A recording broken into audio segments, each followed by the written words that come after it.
So this event is going to be recorded. I welcome you all. I welcome you on board. This is just to alert you that it's going to be recorded for the benefit of other people that may not be here now, so that they can have the opportunity to fall back on the recording, so that they can also, and it's also going to be an added advantage for you as well if you want to go back into what we have done, you want to revise what we have done, you want to listen to it again. So that's why we're going to get this recorded. So if you think you are not happy with the recording, you may decide to opt out, but I'm sure we know that it's for good. So good morning, everyone. My name is Michael Awuleye. I am a lecturer and researcher in the African Institute for Science, Policy, and Innovation of the Obafemi University here.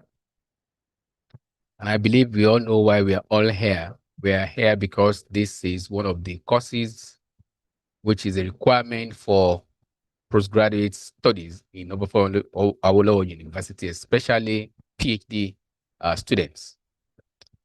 So it is called URM 902. URM 902 is a short of Unified Research Methods. Unified Research Methods, and this is one of the courses that is going to be taken. I'm sure we have started, we have done a few things here. Even last week with Dr. Aliu and a few other lecturers, Professor Agumbiade, took us through some courses. But because I was also in another cluster where I was also taking a particular course during the same time that you were having yours on Wednesday. So that was why we had to shift this to today. I want to tell you that in the next 1 hour, we're going to deal with how to use AI to identify research gaps and a few other things that you may want to do with AI. Let me use this time to appreciate Professor Agumbiade for bringing me on board. He has been in the forefront of all of this, and he has been very, very supportive with all other professors that are also working within this cluster and other clusters as well. So we give kudos to him. I would say thank him.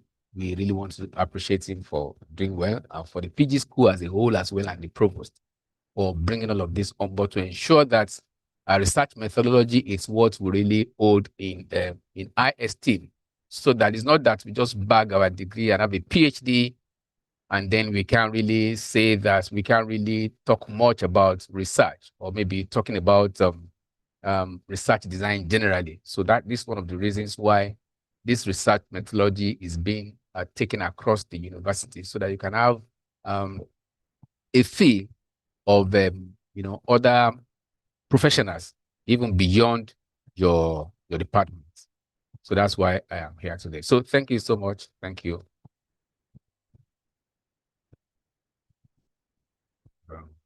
Okay, so that's fine. So I'm going to start now, go straight away to the PowerPoint, and I think you can see what I have shared. I believe that's where we're going to start from. I'm going to spend like 10 minutes on this and then move to the other slide as well to spend another 10, 15 minutes thereabout, and then we'll go to the hands-on session straight away. Generative AI, for example, using generative AI for research, we want to look at the benefits, the challenges, and the ethics. I want to look at what we can do with generative AI. There are other aspects of artificial intelligence. AI is a short for artificial intelligence, I believe we all know, and we are familiar with this. And generative AI is one of the aspects of artificial intelligence which will assist or could assist us to generate tests, to answer our questions, to carry out analysis for us, to search for literatures for us, and then to bring this, to synthesize literatures for us, and so many other things that we can do in research.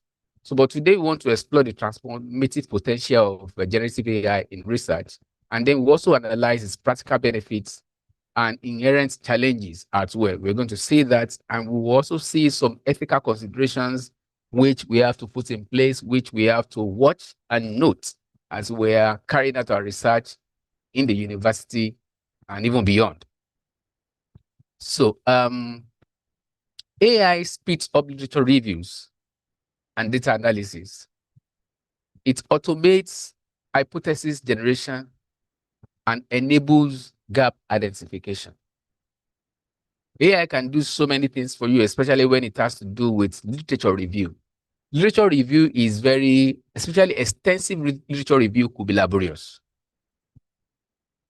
On a single paper, you can spend up to 20 hours trying to analyze a single paper, 20 hours, 40 hours, and even more to analyze a single paper to bring out the nitty-gritty in the paper.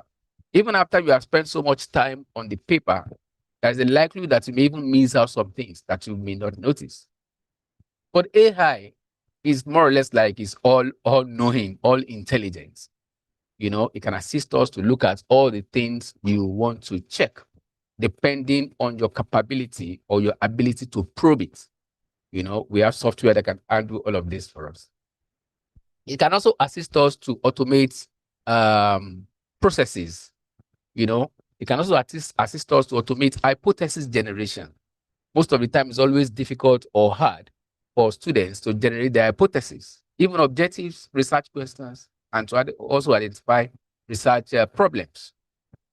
But most of the time, a problem usually when you want to write any thesis or any project, it's about the concept, it's about the gap in literature.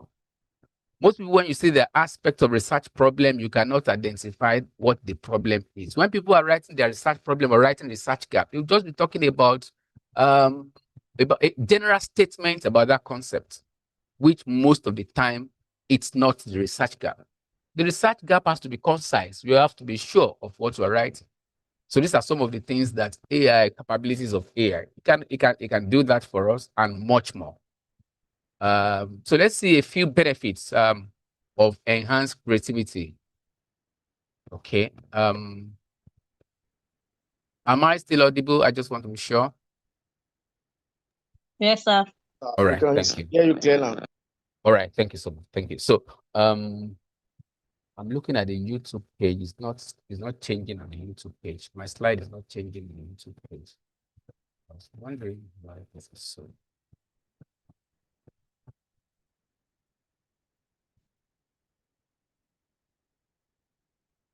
Okay, so that's fine. So one of the benefits is it can assist you in brainstorming. You know, AI, you can talk to AI like you are talking to humans, like you are talking to, you know, even some things that you can hold down your professors, the experts, the supervisors for so long. But you have AI with you. AI can brainstorm with you. Some of the time when you're discussing with your professor, maybe you only has like 30 minutes, 20 minutes with you, which you can just discuss.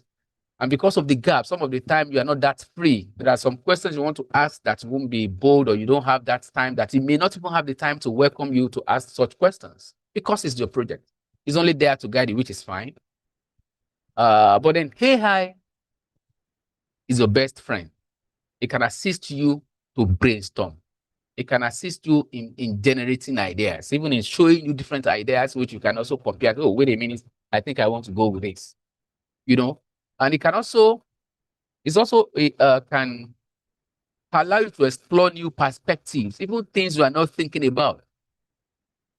It has the capability to think through for you, you know, and it can also assist you in generating like expert system. And this is one of the things that I developed of recent with my colleagues that were on a project together. We use AI to generate expert system in agriculture. You know, let me quickly see if maybe this can take us there. I don't know whether you can see that. Can you see that on your screen? Can you see a new screen apart from the PowerPoint? No, sir. It's coming up Okay. now. Yes, sir. It's Yes, sir. loading. Okay. Yes, sir. We can Okay. see it. Okay. It's Okay. blank. Oh, okay. Okay, let's wait. Let's do this for another 5 seconds. All right. What can you see? It's still blank, sir. It's Dark. still loading. Not showing. Okay. Not showing. It's okay. Still It's blank. taking. Don't mind internet connectivity. The first thing to do is, from anywhere you are talking to it from, any part of the world, it will first of all travel to the United States before it will now rebound back to where you are sending it. To the recipients. Exactly. So that's where all the root servers are. Web servers, email servers, that's where they are. I just hope we're not going to go into digital colonization in the near future. Because this is an aspect of what we call digital sovereignty. This is what people are already talking about. All right. So I don't have it on my YouTube page. I don't know whether you have it on whether you have that page yet now. I will just stop sharing and then share that as a case so that you can see.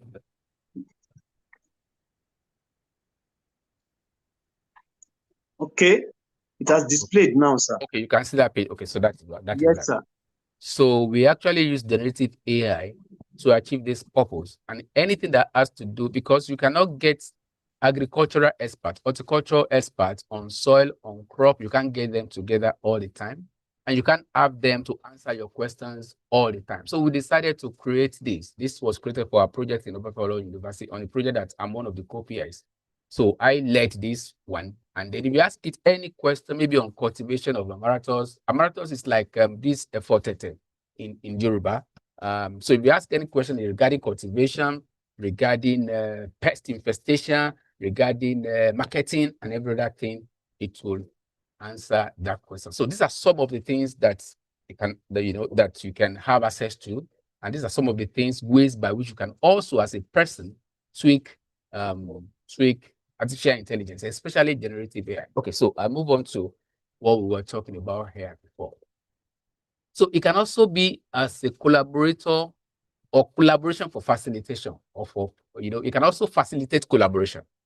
It can facilitate collaboration among researchers. It can also lead to precision agriculture, which is one of the benefits of machine learning, which is an aspect of AI. Then for the economists as well, it can also do what we call economic forecasting, which is a benefit from natural language processing, which is an arm of generative AI. So these and more other benefits are some of the things that we can derive from the use of AI. Now, other benefits is what we have here. AI makes research tools and knowledge accessible to you at anywhere, at any time, once you have the connectivity and you are connected to the platform.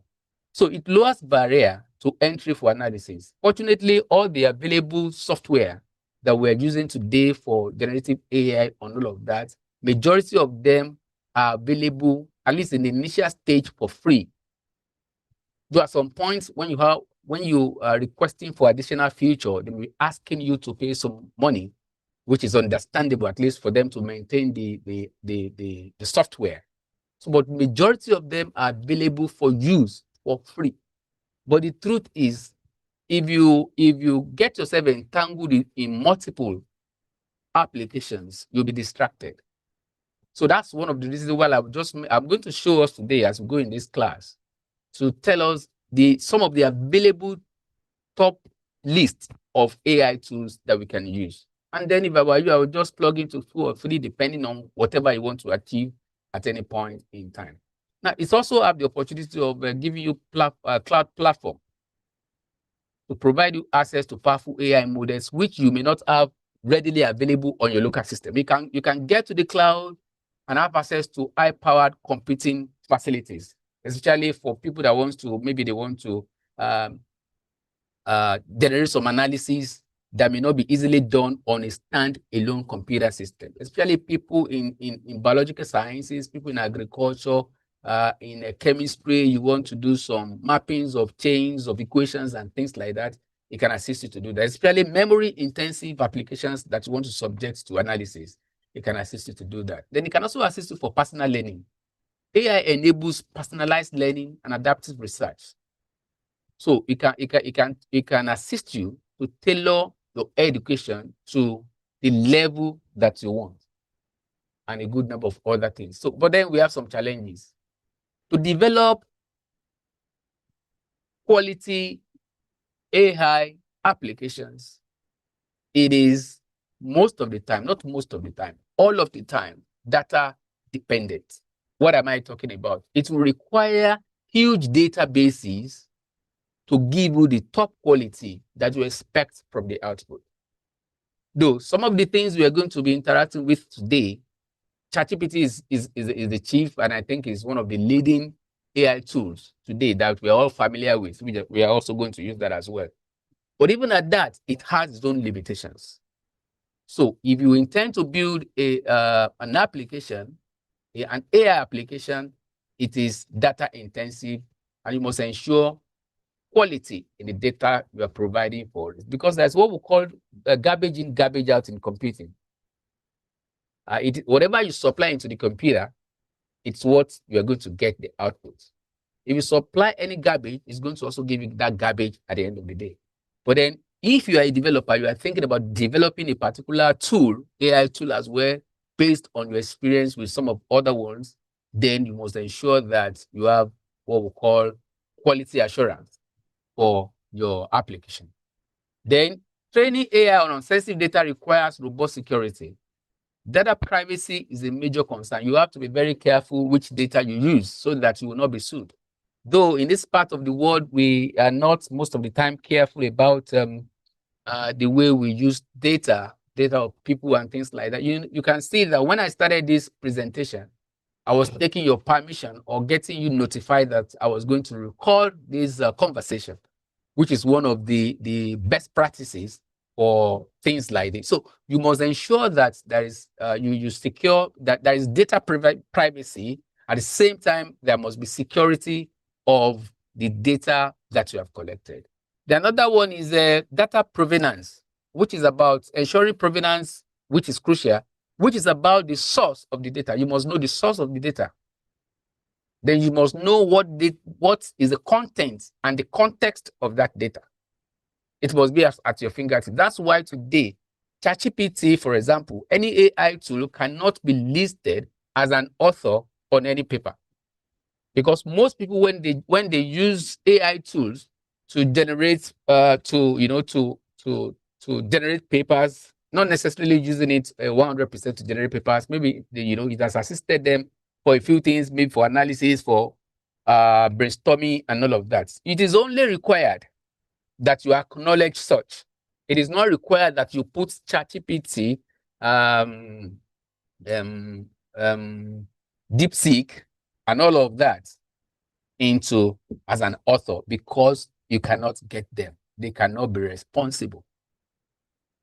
So another challenge or major challenges that we have, especially in academia, has to do with hallucination and bias of AI.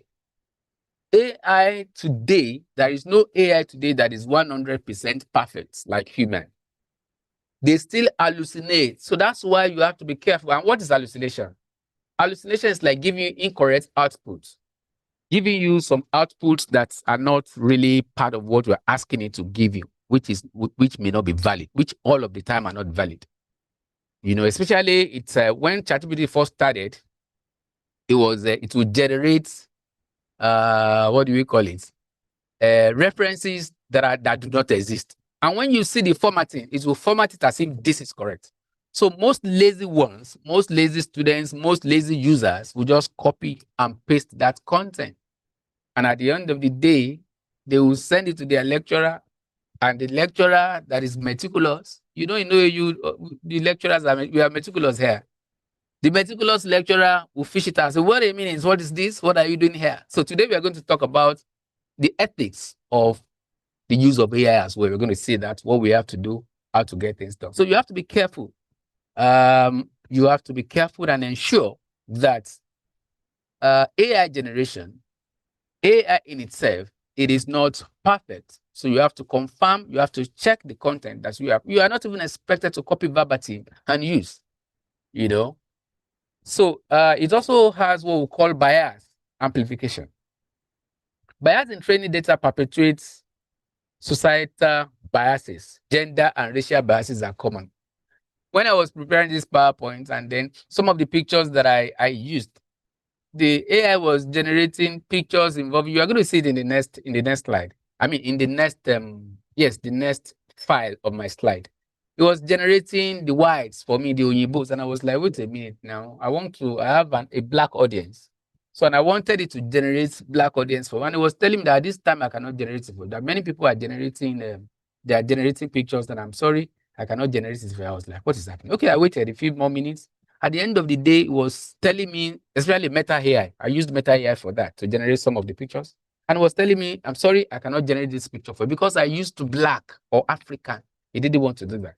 There are some other packages that will do that for you successfully. It will change the color of the clothes. It will change the everything about that. But that particular one said, no, I cannot generate it. That is a form of bias, which has to be taken care of. And that must not appear.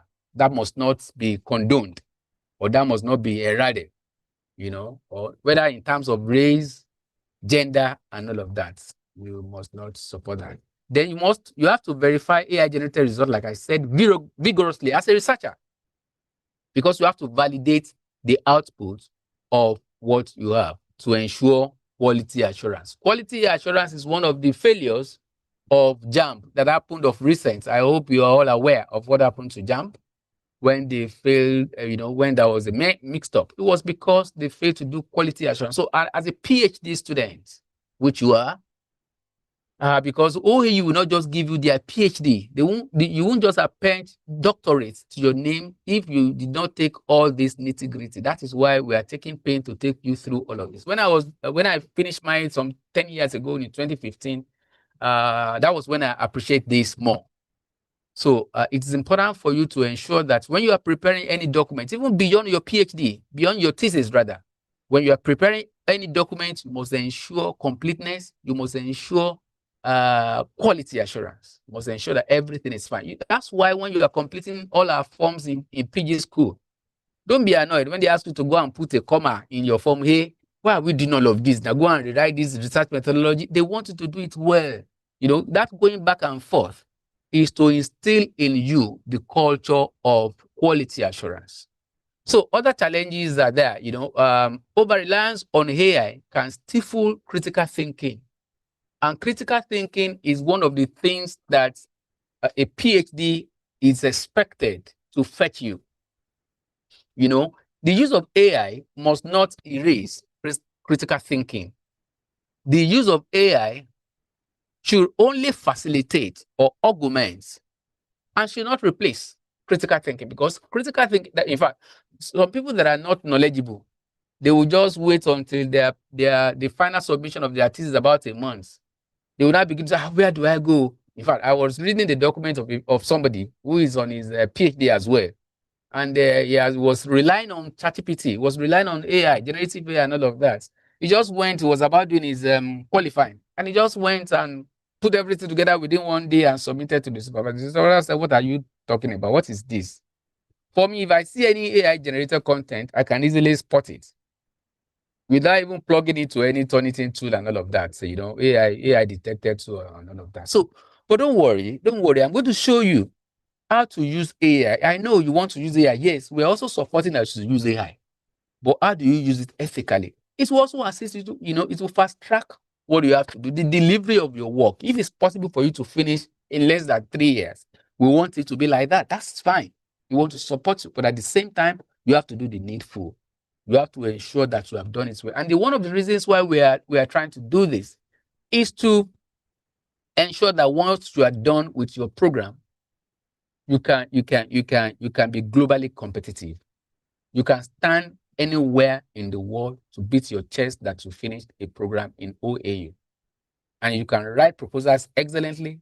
You can be involved in writing, in winning grants, and all of that.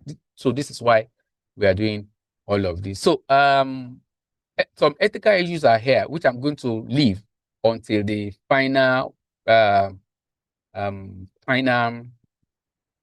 final slide, which I'm going to take in the next 10 minutes. Okay.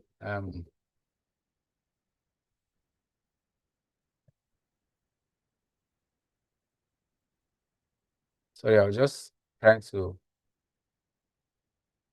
attend to some people online that were asking questions on our platform.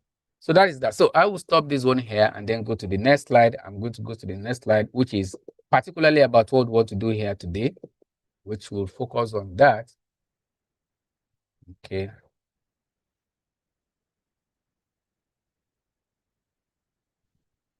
Seconds.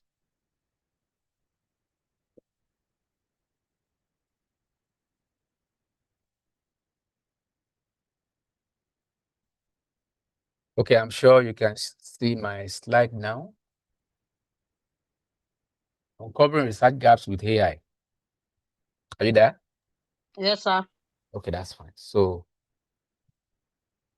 okay. So now the major thing we want to do today is to see how we can identify research gaps in our literature with AI.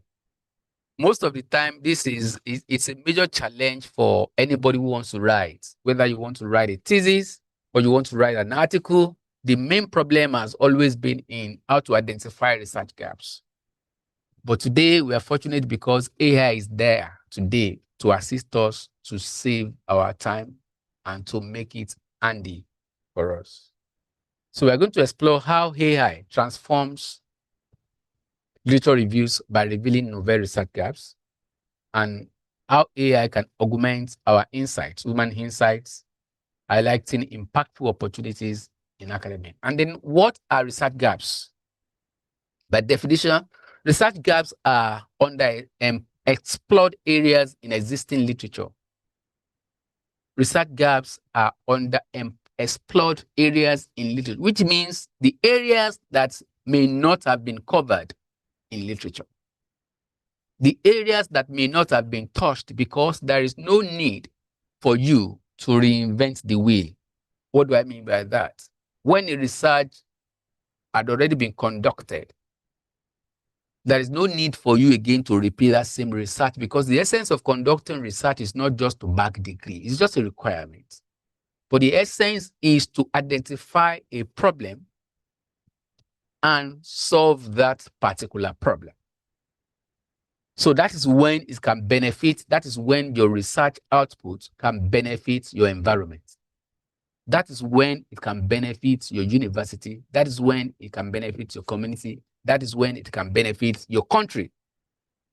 Do you know the reason why some of the time, not some of the time, most of the time, our researchers gather dust on this shelf? Because a research was already conducted in Bayero University, for example. A student will go and pick it there, come to another university, remove the cover, put his own cover, and go and submit to his supervisor. But I'm sure such supervisors do not exist in OAU because we won't tell you go and bring chapters 1 to 5 in OAU. We will start together with the do I have a witness to that? If you did you went through OAU and then you did your first degree here, or possibly your master's here, and even on your PhD, I don't know if you have started your working on your thesis. Your supervisor will not say, "Oh, yeah, just go and write chapters 1 to 5." No, we do it in stages, starting from the title, starting from even before the title, starting from the research idea. Oh, yeah, come, let's talk about what you want to work on. If you have an idea, you have to work with it with your supervisor. If you don't have an idea, okay, your supervisors, they have, pool of ideas that they want you to, they can just pick one from the pool and then discuss with you. So if you're happy with that, you can run with it. But if you also come with your own ideas, fine, But then most of the time, the most difficult aspect is it's not just having a title. A title is not a big deal, but getting the research gap in literature. Are you sure that somebody has not done what you want to work on? Because today it is very simple. If you bring a work from another university and you just want to do copy and paste, it cannot work because it's going to be checked line by line. You're going to work with your supervisor. For me, the first thing I do is after brainstorming with my students, settle on the title, settle on research problem, settle on research gap, settle on objectives, and all of that. I will then ask the students, go and pull everything together and bring that chapter 1 for me. Because we have to put the expected outcome and all of that in it. So once we are done with that and we agree on that, because that will be the guide that will run through that chapter 2 will be based on, that chapter 3 will be based on, that chapter 4 will be based on, and chapter 5 will be based on. Once that chapter 1 is ready, then fine. I was okay, fine. Then move on now to the discussion of the literature. So the literature is most of the time people don't know that the literature aspect of a thesis is the most important part. But most people don't give cognizance to literature. And when you do not have enough ideas, it is because you have not read enough literature. on that concept. You have not read enough. Most people don't want to read literature. They just let me quickly go from chapter 1, move to chapter 3, and then I can do my, what do we call it? I can do my first seminar, do my conceptual, the concept presentation seminar. People just want to rush to do that. But literature is very, very important. Now, we are going to see how to get this done using AI, because to do it manually, it's very, very laborious. So the significance of identifying gap offers chances for original contribution and discovery. That is what I said, because we want your original. At the end of the day, there's an aspect of your thesis that will tell us the contribution to knowledge. You must be able to say specifically, categorically, this is the contribution of this thesis. This is the contribution of this thesis. So it will assist us to require deep understanding and synthesize diverse studies. So, but the traditional approach, number one, is time consuming, like I said. It's time consuming. If you look at this guy, he has so many theses, so many books around him. It's encumbered with so many things, he does not even know where to start from. But fortunately, he's starting from one document, and he's trying to go through it. So, Adeshola, please, can you mute yourself? So, as he's trying to go through it, you can see that this will consume it. Like I said, the other time I said it can consume a number of hours. Manual reviews take over 80 hours per paper on average. That's the standard. Manual reviews, you want to review the paper. It's not just reading like you read novels. With a PhD, the way we read novels then is different from the way you read articles. As you are reading articles, you are taking notes. As you are reading articles, you are taking notes. Beside that note, you are also going to take some notes coming from your own art regarding what you want to contribute, regarding how you want to use it in your work. That is why I'm a digital person, but at the same time, when I want to work on anything, whether my thesis or any research article, I make sure that I look for 2 or 3 articles that are almost directly related to what I want to work on. So I make those 3 articles my working Bible. Anywhere I go, you see me with that document. I get them printed out so that at least I can be putting my pen and paper on it as I work. I don't just go to the computer to begin to type my work, my things, and all of that. That is what I do first. So when I'm now ready to work, I will now go back to my computer. These are some of the things that will assist you not to do copy and paste. You will now go back to your computer and pick those documents one by one. All your notes that you have noted with your pen, you can then begin to develop them.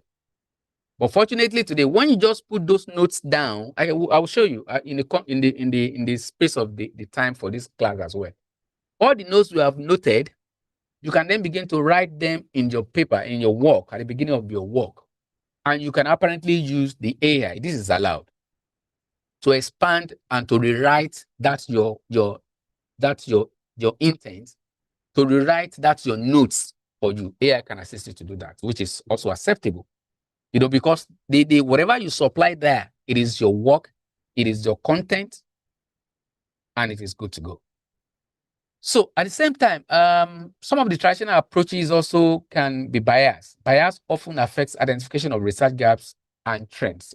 Bias some of the time can affect the way you see some concepts, or some context of any given particular article or paper. Then we also have misused connections.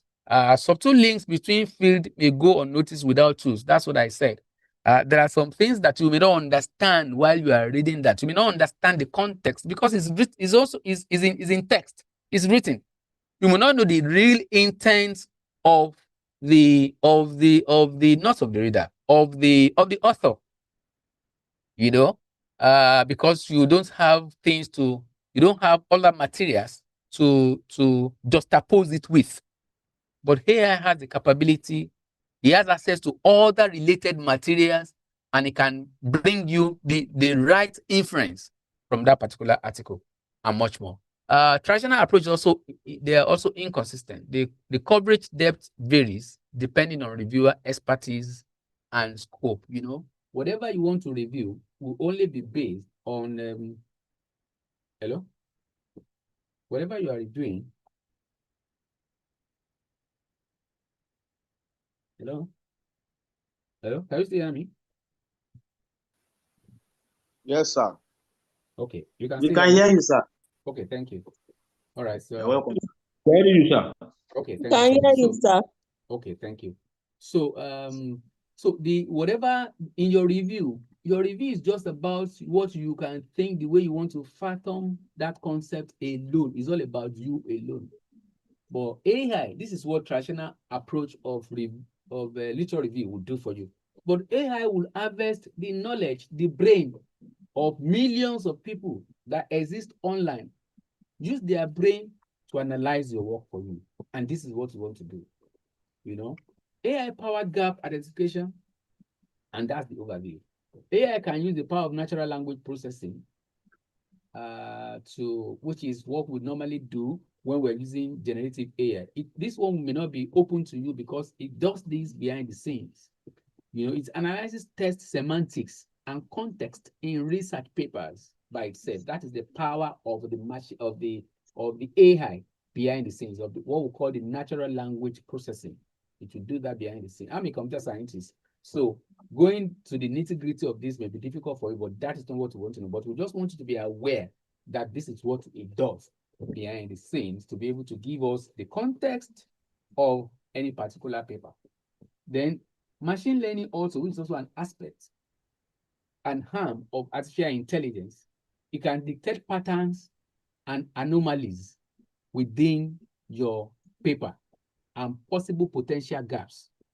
It will use the power of machine learning to look for patterns. You know what we call patterns? Patterns is more or less like clusters or themes, especially people that are involved in qualitative research. There are a number of tools that we use for qualitative research, but today generative AI has taken over. Once you subject your text to generative AI, it can stratify them into patterns, which we call clusters. You can stratify them into clusters to show you related terms, related keywords, and then tell you the likelihood of thematic area that you can classify that text into. People that are used to qualitative research, they will know what I'm talking about. It's like you have harvested some text, you have conducted interviews with a number of people concerning a concept, and you have decided to use qualitative research rather than qualitative approach rather than quantitative. Quantitative is all about collecting questionnaire and all of that, analyze with your tools. But qualitative is about conducting interview, focus group discussion, you tape it down, and then you come back later to transcribe into text. Once you have the text and you subject the text to generative AI, it can do the analysis for you. It will take people ordinarily manual time, man-hour time to get done. It can do it for you in less than a minute. So, which is leveraging on the power of the machine learning. Then also knowledge graphs, there are a number of some of the tools that I'm going to show you today that also has this capability of knowledge graphs. They can visualize concept, relationship, and research trends, even with your literature. When they pick Litmap, for example, that's one of the things that Litmap does for you. It can pick your paper and then look for related literature around that as well. And it can show you the strength of the relationship and the link. I think I'm going to show us that. I'm going to show us the screenshot of that as we go to the hands-on session to see how they can map all the literature together and all of that from a particular one. Then also trend and predictive modeling. It can be involved in forecasting emerging topics and involving research landscapes. AI can generate research topics for you. In fact, it can do everything that you want to do in your thesis for you. But it can give you a draft. Use it as a draft. Don't use it as, once I have it, I'll just go and dump it. No. It can assist you in generating research title, in generating research problem, in generating research questions, appropriate research questions from your objectives. It can do all of that, or vice versa. So we're going to see a demonstration of a few of that as we go into the practical section. Okay, so let me quickly move because of our time. AI techniques for finding gaps. Like topic modeling, that's one of the things I described the other time, breaking text into clusters, into thematic areas. It has that capability to do that. Then sentiment analysis, it can also stratify your text, your content, the content of your work into this tone, the tone of this text, is it positive? You know, when I say positive, if I just say, and then it can also classify into whether negative tone or neutral. That is why you find out that when you're working on social media and use any vogue language or any abusive word or anything, it is not that somebody is waiting to watch what you are typing. No, it has been configured. It has been set.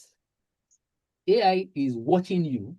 So to just do the sentiment analysis and say which one is negative out of this comment. This one is negative. Then if it is negative, does it contravene our rules on this platform? It will check. Once it's checked and it says this is not in line with what is expected to be put on the platform. In a social media, it will just flag it, possibly remove it, or send you a warning that this is what you have. You may be wondering, how does it happen? That's the power of AI. It's like, can somebody give us a statement? Don't say anything, and let us identify the sentiments in terms of breaking those into negative words, any time that is positive and any time that is neutral. Can somebody just give us a statement, any statement of your choice?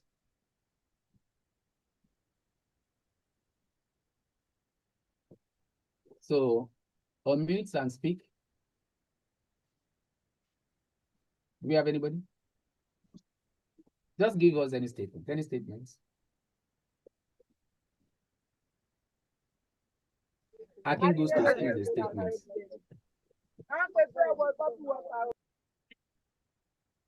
Oh yeah, who is speaking? Oh yeah. Am I still audible? Yes, sir, we can hear you. Oh yeah. But we don't know the nature of statements you ask us to provide. That thing you just said is a statement. Oh, okay, sir. Can we use that, sir? Yes. Let's go. We don't know. We don't know. We is a general word, which is one of the conjunctions and all of that. Don't. It's also another term that is saying do not, but then it's still like neutral words. No, it's also neutral word. So in all of the things that you have said, there is no majority of them are mostly neutral and a bit positive. There's no negative term in all the things that you have said.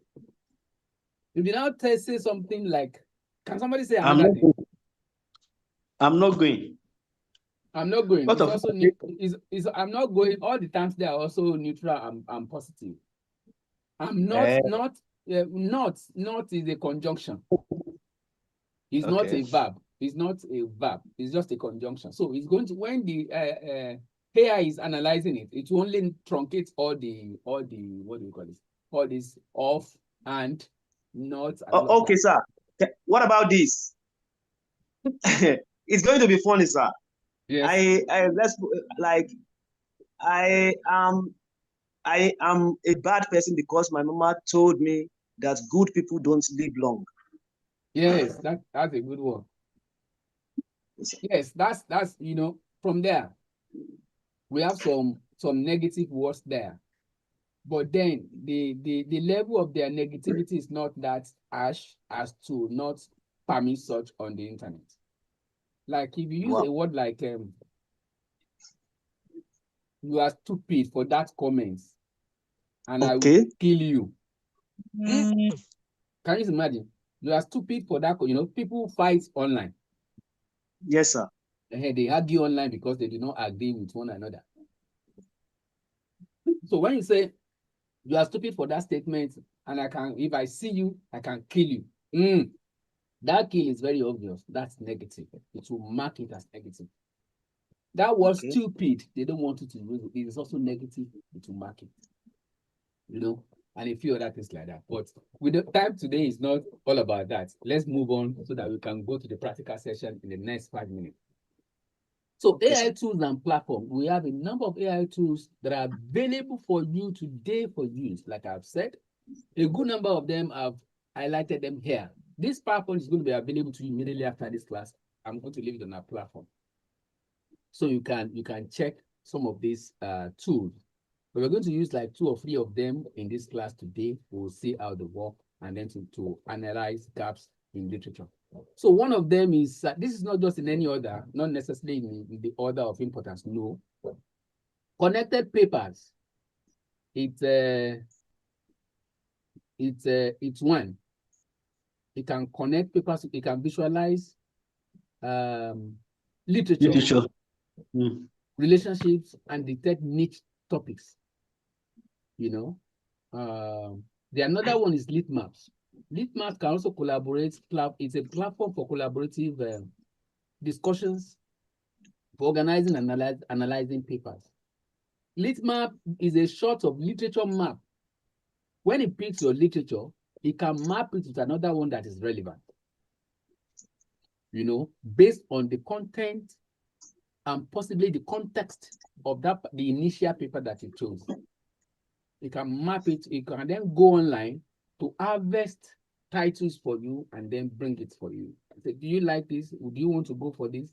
And then when you pick one, you can move to the next one. Rather than you now searching everywhere, Google Scholar, and be downloading one by one. You can, you know, even when you go to Google Scholar, you don't know whether those ones are still relevant until you begin to check them one by one.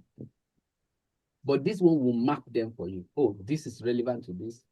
This is also relevant to this, depending on the subject matter. The another one is Cite AI. It can provide context-aware citation analysis for deeper insight. Yeah. This is also very good.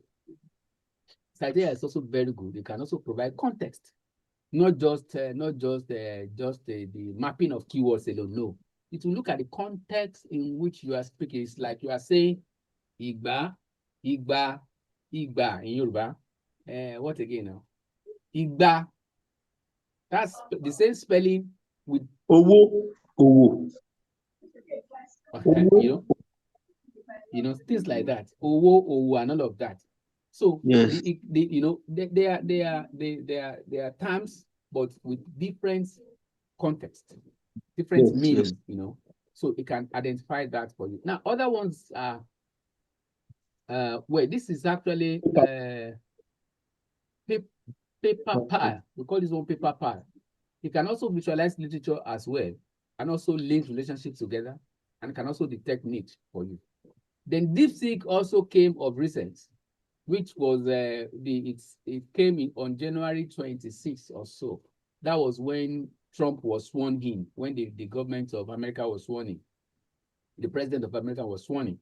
That was the day that they launched it this year. Yes, DeepSeek came powerfully. And it can assist for collaborative platform for organizing and analyzing papers and much more. But the truth is, since its advent, I don't know, maybe it's being perturbed. It is not stable yet. If you want to use DeepSeek, it might be telling you it's busy. Many people are connected to me. Even at that, I expect them by now to have done the needful and has expanded the capability, you know, but then it's still there. And, you know, they boasted that it can do much more than ChatGPT. You know, that one is there as well. You can also visit. Then AvidNote is another one. It can also provide context, citation, analysis for deeper insight as well. All of these things are very related. They all just have one or two things that are different. You know, they have so many things in common, and they have some other, their niches as well. Another one is sciencespace.com. It can paraphrase for you. It can even, they also claim that it can dictate AI for you, AI contents for you. Maybe you want to paraphrase, you want to change, you know, most people just want to do, they want to copy it here, paraphrase, so that Turnitin will not detect it. Because today now, I hope you know that we have Turnitin in OAU that can detect AI content. Not that we do not accept AI content, but there is a threshold that is acceptable by the postgraduate school. So, but then for me, if I were you, I would do as much as possible to ensure that I do not use AI content in my work. Not that you will not use it, but there is a better way to use it, the ethical way to get that done. Those are some of the things I've been talking about. Don't do verbatim copy and paste, you know. You can generate your text yourself, your initiative yourself, put it down yourself, then ask it to rewrite. You can do that for you. That's possible. So that way you will limit the errors, you know, what do you call this? This type of error. Yeah. Assisting, you will limit the this typographical and all of that. There's a general name for it. editorials, you know, you will limit editorial errors in your work. So then answer this.io. This is currently my baby. I use AI every day. There's no single day that I don't use AI. Yes, for many things. So, but this is currently my baby. How did I get to notice this? I did not notice this by myself. It was the CEO of this organization that sent an email to me. I was like, who is this? What is this? And when I read the content, we have seen your YouTube. I have a YouTube channel. They said, we have seen what you are doing on your YouTube channel. You are doing great. And then we saw that you talk some of the time on the generative AI and things like that. And they introduced this to me. And whoa, wow. When I went to this place and I saw that this is massive, I said, where is this coming from? In fact, apparently they wanted me to do a video for them and put it on my YouTube channel. I'm going to do that. The deadline apparently is today, but I have not had enough time to do that. So I still keep on exploring. So we're going to sit together as well today to see some of the things that this guy can give you. It's also available for free to an extent, but when you need additional feature, it also requires you to pay. And that is the characteristics of all of this that we have here. But even if you don't have money to pay, the little you are going to do for free may even be enough for what you have to do, you know? So that is that. So Jenny Hey is another one. Is a research assistant. Can assist you to brainstorm and all of that. And it can also assist you in writing and much more. So in conclusion, as we go, AI can assist you to boost your efficiency. It can also give you insights, and it also can also advance innovation by focusing on impactful topics for your research, and it can also assist you to collaborate. Collaboration in terms of brainstorming, when you brainstorm together is a form of collaboration with AI. It can assist to collaborate, but then you are not expected to just take its input and use it as if this is my work. You are expected to do what?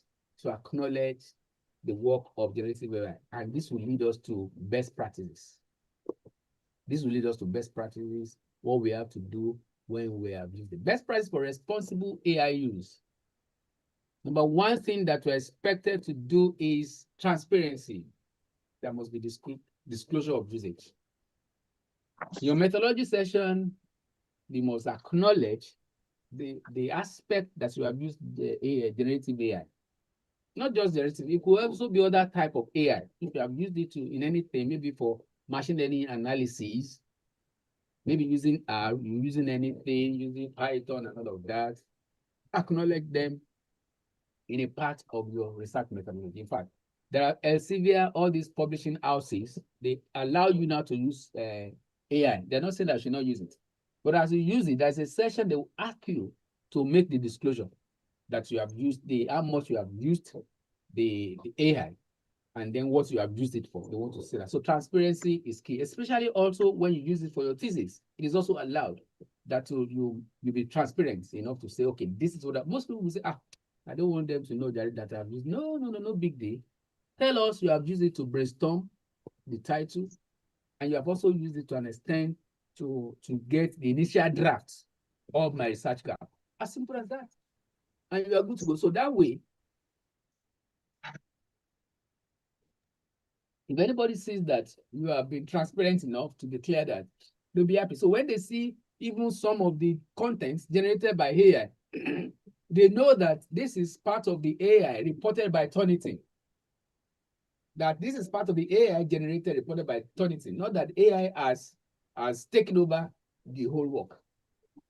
The another thing is verification. You have to fact check your outputs and citations to be sure that excuse me, it has done it correctly. That's what I said initially. You have to fact check, do quality assurance. Don't just believe what AI has generated for you. That's why your involvement is important. Your involvement is important, even in the output.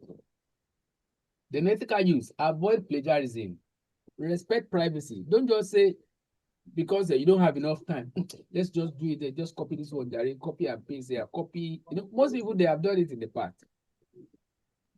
They will just look for a particular paper, copy that paper, and then paste it on in their work. I have seen something like that in the past for my work. Somebody just copied my work and he copied more than 70% of my work, and he published. And I saw it online. I had to trace it to the publishing house, and it was retracted. So you don't want this to happen to your thesis. You don't want to bring the name of the university to disrepute. At the same time, you as a person, you have your PhD, you have to be proud of it. So let us avoid that. And then respect privacy. Privacy as well, especially when you conduct research, you have gone to the field to collect data. Ensure that you do not map the names of the people you collected the data from. If you are working on maybe HIV and you are saying that we went to one Mr. Lagbaja in one hospital, UCH Ibadan, his name is this, he's infected, he's one of the, you can't do that. So you have to ensure that you watch that, because you have promised those people you are collecting data from that you are going to respect their privacy. That is only going to use for academic purposes alone. So these are some of the things. Then another thing is augmentation, not replacement. Use AI to enhance, not to replace not to replace your critical thinking. Just use it to augment, to support. Then appropriate tooling, match tool to research task. Like I said, there are a number of tools that are there that are just there to do and achieve many things for you, but you must ensure which one is good for what. Then ongoing education, stay current on capabilities and limitations. For all of these things, some of these tools, some of them may be going outdated. I may be giving you, there was one I was using of recent, and I noticed it was just giving me only articles in what do you call this, substandard outlets. It was only generating articles for me from these substandard outlets, but publication outlets. And that's not what you want to do. Stay current and ensure that the output you are getting is correct and is fine. Then publication standard, follow journal-specific AI policies. Like I said, there are policies by different journals. You may not be thinking about publishing that, because at the end of the day, your thesis content is going to be published. So you have to watch out that you follow what most of them, that's why we are talking about the best practices, what most of these outlets would encourage. So now we are going to our case study. We want to look at homelessness among youths in Nigeria. Homelessness among youths in Nigeria. I just chose this topic arbitrarily. This is not my area. And I believe that this is just like a general one that every one of us can use. And this is not in agriculture, this is not social science and all of that, but this is more about general study that everybody can be aware about. So we're going to already have 3 or 4 articles that I've downloaded somewhere, which we are going to analyze and use as an example to see as we go to the practical session. So let me give you 2-3 minutes to ask your questions, and then we'll now go straight away to the answer session as fast as possible. So the floor is open. Tell us your name, your department, and go on with your question.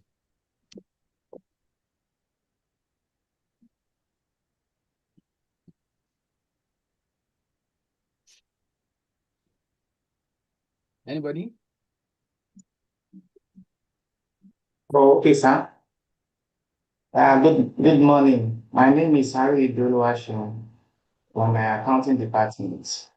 Okay. I wish to ask that in the case that we make use of AI in our thesis, what is the best way of referencing it? Thank you. That's a good one. You don't reference AI, you only acknowledge. You only acknowledge. You don't reference AI. You only acknowledge that you have used AI. And if you like, you can mention the name of the AI that you used. And Okay, sir. At what point do we acknowledge that? Chapter 3 methodology or what? Yes, you can include it in the methodologies, a section in the methodology. Yes. Huh? I couldn't pick that, sir. Okay, hello. Can you hear me now? Yes, sir. Okay, I said you can put it in a section in methodology. Do we have a place where we have acknowledgements? Where do we normally have acknowledgements? It can also be your acknowledgement as well. Okay, before, Yes. okay, in the Yes, in preliminary preliminary pages. pages. Yes. Okay. Yes. You can also mention it in your methodology. Because Sir, some of the time. what's bibliography? Come again? Can we make reference to it on a bibliography? No, there is no need for you to say that ChatGPT version 29, 2025. No, you don't need that. Just acknowledge. Because because what the argument in best practice is that it is not, you cannot, because each of the authors you listed in your bibliography, you can blame them for their errors. Is that not? You know where to look for them and blame them for their errors, but you cannot look for ChatGPT and blame it for its error. Okay. You get so that's why it's not part of what you're expected to list. They cannot be responsible for anything that happens, So that is that. Okay, sir. Okay, any one question and then we'll go to the practical session. Good morning, sir. Good morning. My name is Ogunji Nulawu from Department of Business Administration.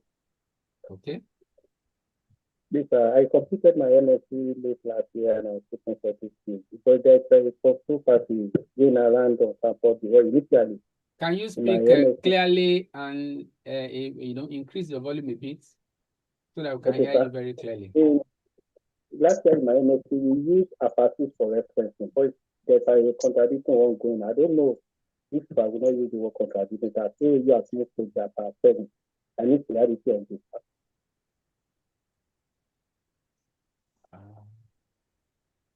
Mr. Ogujimi, I couldn't hear you clearly. I don't know if anybody can assist. If you heard him clearly, maybe it's from my end. Okay, let me repeat myself, sir. Can you hear me better now? Okay. Okay, sir. I said initially, the last year, we were using Apache referencing. Oh, Apache. Okay, the 6th version of APA. Yes, sir. APA. Yes. But now we're thinking that we have now moved to Apache. I just need the clarity on it because we are getting started with our. It is now to know the better way we use the reference at all. Okay, that's fine. Yes. Yes,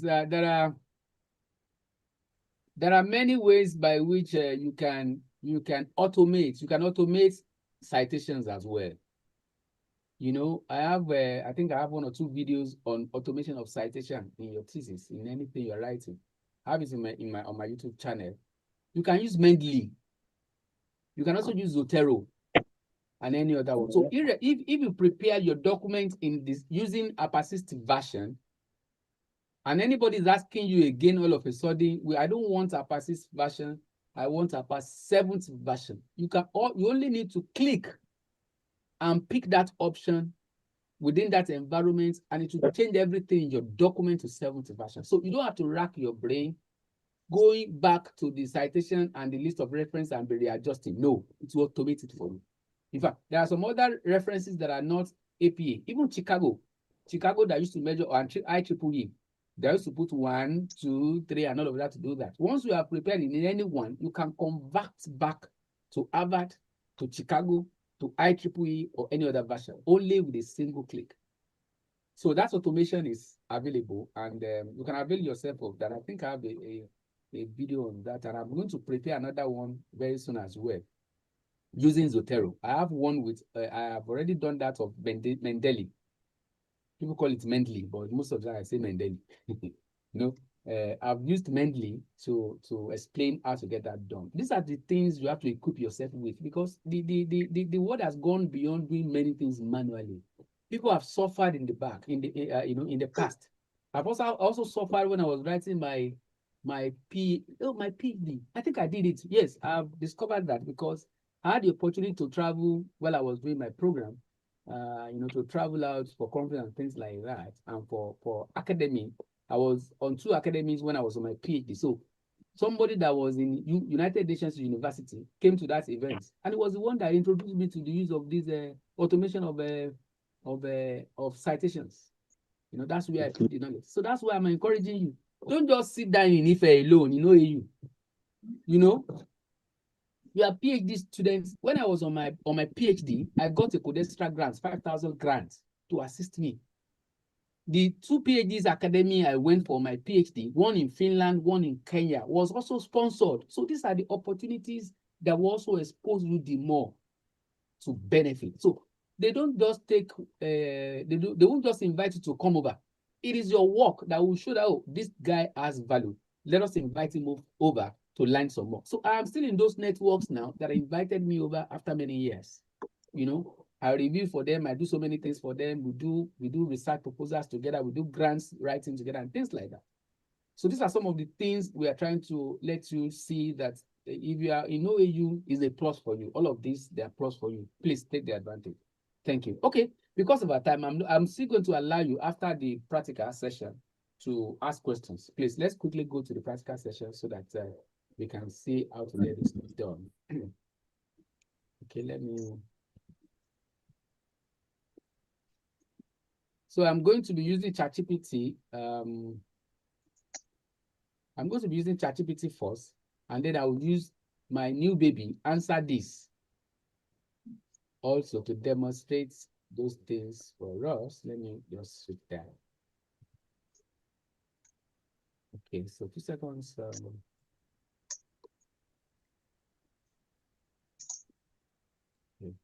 So if you don't know, I'm sure you know how to open an account with ChatGPT, because today will not be, it's very easy to open. Today may not be the time to show you how to get that done, but it's very easy to open if you have not been using it. But if you have been using it, that's a plus for you. It will only require your email address, and that is all, and it will be available for you. So have you seen that I've shared my ChatGPT environment? Have you seen that? Yes, sir. Yes, sir. Yes, sir. Okay. Yes, sir.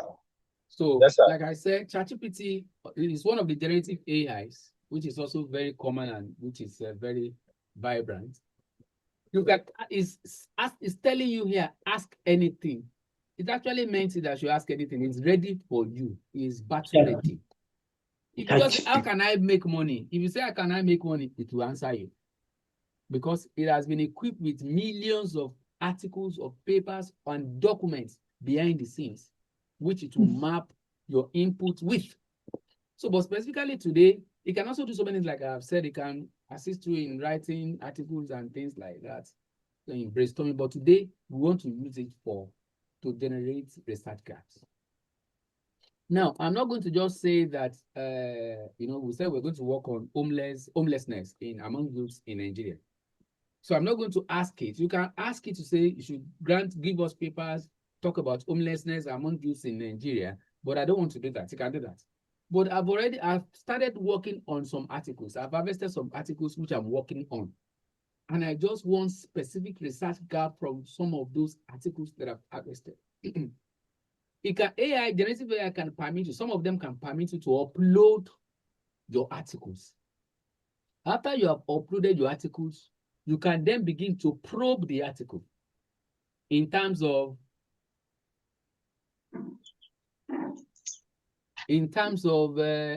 asking it questions based on what is in that article. Do you get? So I'm going to demonstrate that for us now. Let me first of all tell ChatGPT what I want to do.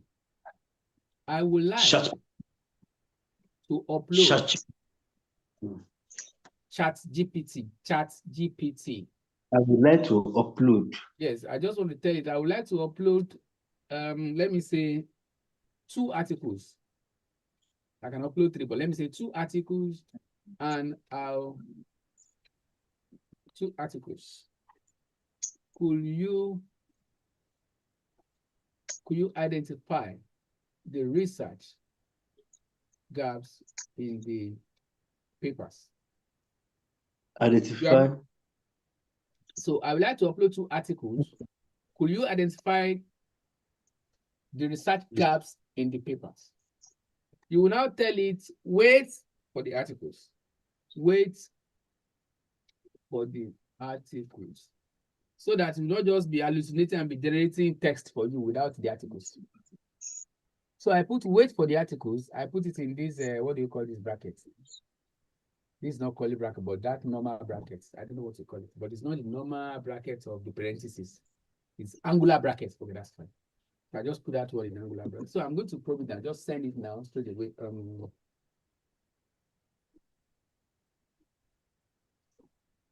just going to send it.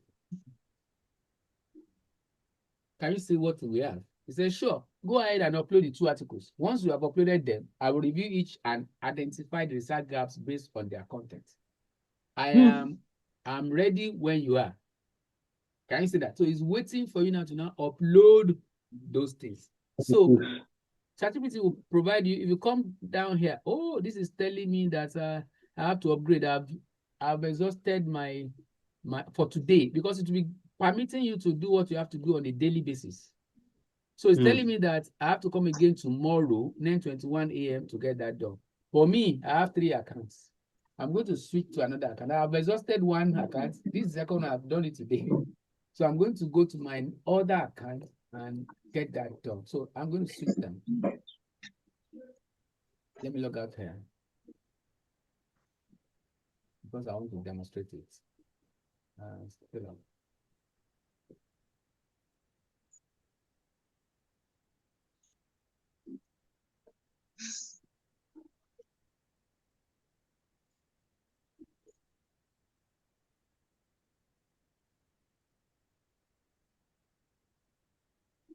Yes, I'm in another account now. So I'm going to give it that particular thing again. ChatGPT. Yes. So I would like to upload 2 articles. Could you identify the research gaps in the papers? Then wait for the article. It's asking me to go ahead. So here, I'm going to come here now. Can you see this plus button? Can you see it? This plus button. You click here where I'm hovering my mouse. Okay, the plus button. Yes, plus. Okay, I can see it. Arithmetic button. Yes, you click that and you click on add photos and files.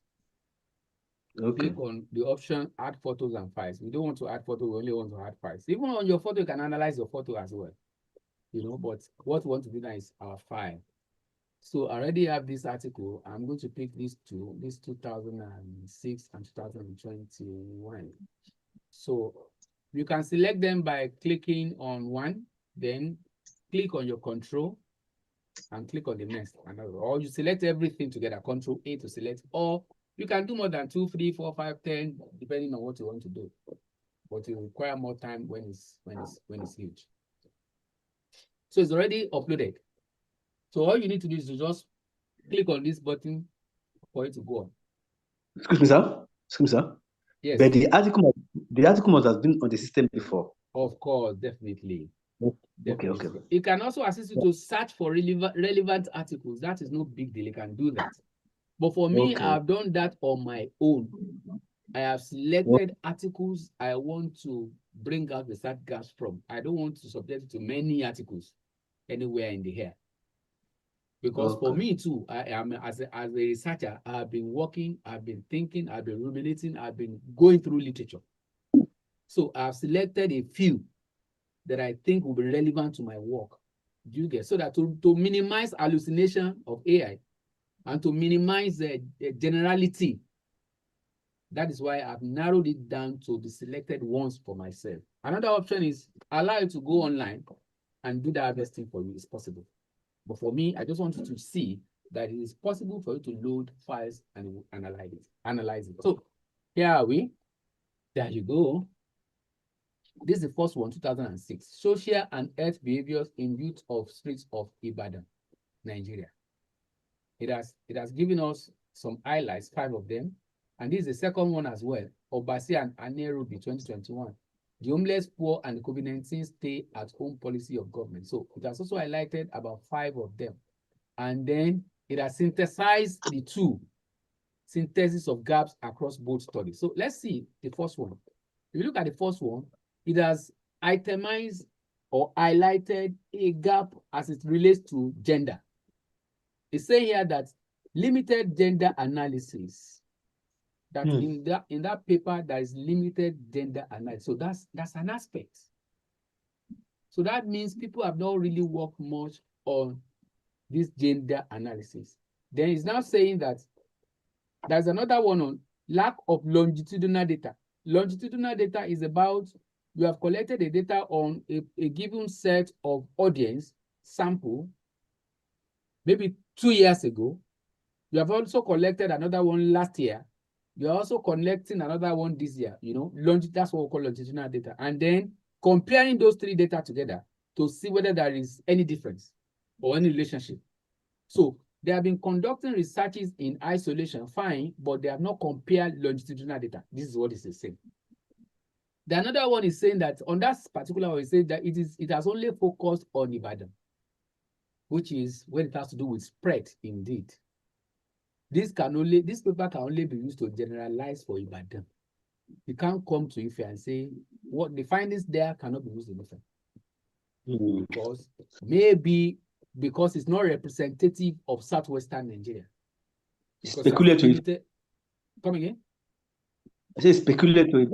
Thank you. It's only peculiar to Ibadan. So those are you looking at the gaps? Those are the things that you may not think about yourself, that you have to go through all the papers, read over and over again to see. But this guy is telling us. Then the other one here is no psychological assessment. It's saying that they have done assessments, indeed, no doubt. But there is no psychological. Let's see more about this. While antisocial behaviors were documented, there was no psychological or mental health assessment, which is a significant omission given the exposure of street children to trauma. You don't know the actual state of their psychological status. You know, it's saying that this has not been done. And there are procedures by which you can get this done. So can you say that it's also possible now to begin to think along that line? If I want to bring out my own, I have to include psychological tests for each of them. You know, and things like that. Another one that is saying that intervention not evaluated. They have done intervention, but it's not evaluated. Let's see what this is saying. Although the study was conducted to support life skills educational interventions, it did not assess the impact of any such interventions, leaving a gap in understanding program effectiveness. Do you know?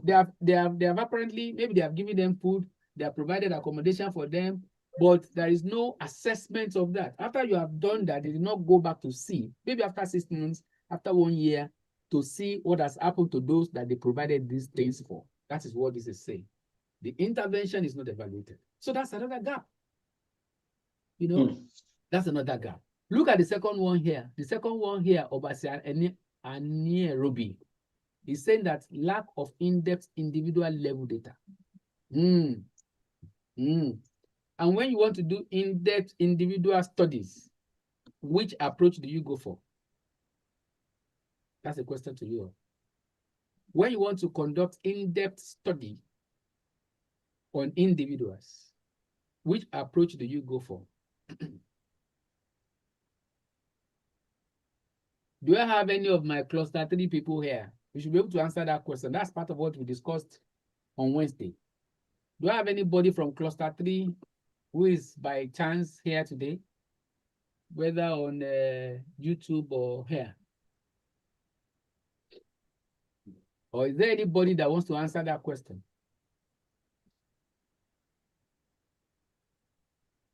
Is there anybody that wants to answer that question? It's very simple.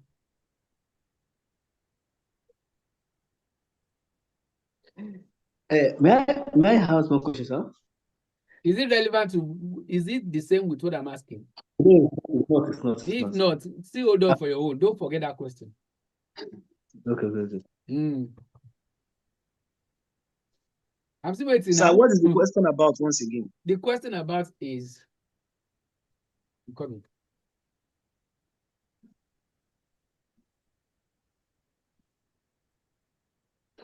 I was just trying to reply to somebody on the platform. Yes, I was asking that you want to do in-depth study for the particular subject. What do you do? What approach do you think is the best? I think it is. This is saying lack of in-depth individual level data. Okay. Yeah, I think it is a mixed method approach. Which method, which include what? Mixed method approach. I know. What is mixed method? Okay. What does it include? Which include what does it entail? Both quantitative and qualitative analysis. Fantastic, excellent response. Do you know? Yes, that is it. So what I was expecting is you can do qualitative research on its own for this. If this was quantitative, then you can think about qualitative research, because that is methodological. The gap is methodological. That's what that is saying. So there's a gap in the methodological approach for this work. So my own is different in this perspective because I want to do an in-depth study of each of the individuals that will probably lead into generating theories, generating theories. I may also wish to share my PowerPoint that I discussed with my people in cluster 3 with you. I think I'll share it with you also on PowerPoint so that you'll see other aspects, because we talked about so many things. We talked about different aspects of qualitative study, which may also be useful to you. So let's move on. Yes, your question before we move on. So, sir, it's not in line with what we are discussing on. But what I'm trying to say is that this aspect we are doing is structure in form of executive summary, isn't it? No. This is not executive summary. This is I bet it's structured version of the whole thing, isn't it? How do you see it? No, this is not executive summary. Okay. This particular part, Abi? Yes, it's structured. No. This is just the research gap. If you want executive summary, you can also tell it to give us an executive summary of the work, which is more or less like the abstract. You can do that. Okay. But this particular one is to identify the gaps, and that's why it has highlighted it here. So if you look at this, look at that one, lacking in depth, and then the second one is no evaluation of government response mechanisms. That's another gap. The other gap is weak empirical link to COVID-19 spread. That's another one. Limited coverage beyond urban areas. That's another one. Some of the time when you're conducting research, you won't just go to people in the urban areas as well. What about the people in the rural areas and semi-urban? So this is limited by that as well. Ordinarily when you are reading that paper, you may not see all these gaps. That's why we find it difficult. We'll just be reading. Your guy will say, what gap indeed do you want to fill? And when they ask you in seminar, you are blank most of the time. But this is what this guy can identify for you even before you go for your seminars, which you are expected to include in your presentation. Now, let's look at the sentences of the two papers, the gaps between the two papers. It's telling us here that comparative absence of solution-based research. Neither study offers a rigorous framework for the rehabilitation or reintegration of homeless individuals used beyond broad policy suggestions. Can you see that? He's saying that none of them has any framework for their integration back into the society. Because there must be framework to say that these are some of the things that government has to do to ensure that they get back to the society. Or the interventions that the states, their different states in their different locations or local government has to do to bring them back into the national innovation system. So that is the framework that is lacking. So, and one of the things that you can do as PhD students or PhD researcher is policy extracts, because at the end of the day, you want to advise the government on steps to take. Policy framework will be one of your main objectives for that particular thing you're working on. So this one now, there's a gap now here, which is very clear. You can say that you want to cover the aspect of policy framework to integrate or to reintegrate the homeless individuals or youths in the society. That's a big one. And it can go far. This is what will get to the table of Tinubu.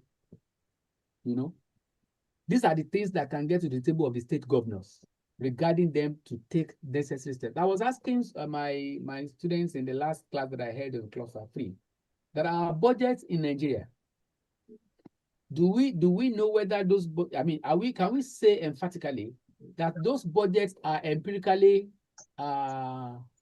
supported in terms of do they carry out empirical studies to inform them about what percentage of budget to allocate for healthcare? Do they carry out research to show that these are the number of people that will need healthcare in Nigeria in the next 1 year? Or do they carry out any research to say that this is the amount that we will need for security, or do they just allocate arbitrarily? Because in the last 10 years, the allocation of the budget has been, the lion's share has been given to security in the last 10 years. And if you ask me, do you want to say that the insecurity menace has dwindled despite the fact that they have been spending so much on insecurity? So in that case, there's also a need for reassessment of the performance of budgets, which I think is also a research gap, which I think in the last 10 years, nobody has done. And next year again, they'll just bring budget again and say 64 million trillion naira and things like that without any performance evaluation of that. So these are some of the things that you can do and that you can also acquaint yourself with. Now let's look at this before I switch to other things. Neglect of mental health and psychosocial support. They have neglected these aspects. Psychosocial support and mental health. Then lack of technological integration. There is no discussion on how digital tools or data systems could support the identification, monitoring, or support the homelessness of the population. You know, and the last one here I said underexplored role of community and NGOs. Can you imagine? It shows that they don't have reports or empirical studies or aspects where they have reported that they have support of the community or the non-governmental organizations. And all of these things are part of what could dovetail into research gap. Can you see, we have only analyzed 2 papers, and it has given us a number of fresh ideas where your work can be zeroing on. So do you know we can also ask further questions? I'm going to ask a further question and say, present 2 likely research titles from these gaps. I'm going to ask to give us research title now, so that you won't be racking your brain again about whose title do I then give. Or present 2 likely research titles from these gaps. That's which should be plural. From these gaps. So let's see what we're going to have.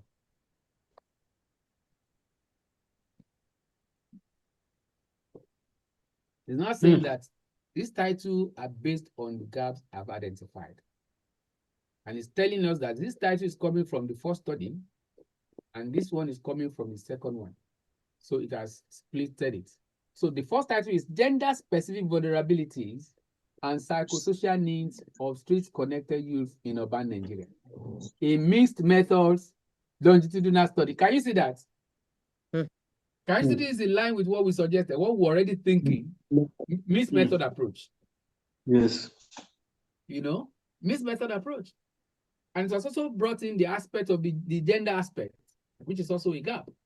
It has also brought in the psychosocial needs, which is also another gap. So let's look at the second one. Evaluating government and non-state housing interventions for the homeless during the COVID-19 pandemic in Nigeria. Evidence from urban and peri-urban centers. You know, we were saying that there was a criticism that they only centered the research on urban area alone. Now it has brought in the aspect of peri-urban. And then we also said that there is no communication between government entities to reintegrating these guys back into the system. Look at that, it has covered that.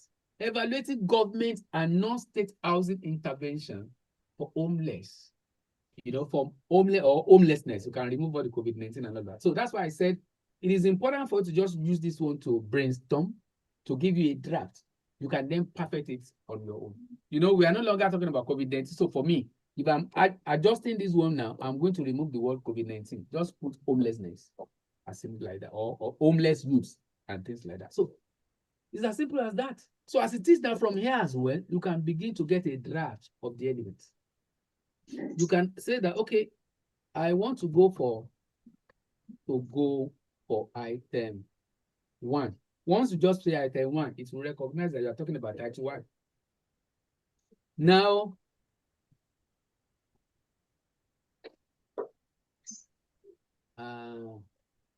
Now, write related research questions for the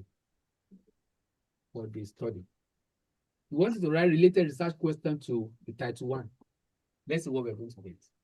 Related research question, because your research question will also dovetail into your what? Into research objectives. Fine. It's a great choice that you have chosen that for the study title this. You know, Here are 6 related research questions. Can you see that? That research question will now cover the title. What are the gender-specific vulnerabilities? So you don't have to be racking your brain for how to formulate questions yourself. This is it. Once you have this, if you like, you can, like I said, you can adjust it to your taste. It's asking questions about gender, which is correct. It's also asking question, how do male and female streets? It's trying to break that down further. How do male and female street connected youths differ in their exposure to physical, sexual, and emotional risk? Can you imagine that? Then the third one as well, what are the prevailing psychosocial needs, e.g. mental, emotional, well-being, social support, and all of that? Then how do these vulnerabilities and social needs evolve over time? Can you see all of this? You can further probe it. You say what? They are based on the articles updated. Exactly. Based on this title. Exactly. Based on the research gaps already identified. So these are the stages, these are the steps. You can continue to probe it further for more and more. You can say, write related or generate related objectives based on this research. Related objective. Right. On these research questions. Write related or generate objective based generate related objectives based on these research questions. Let's see what we're going to have.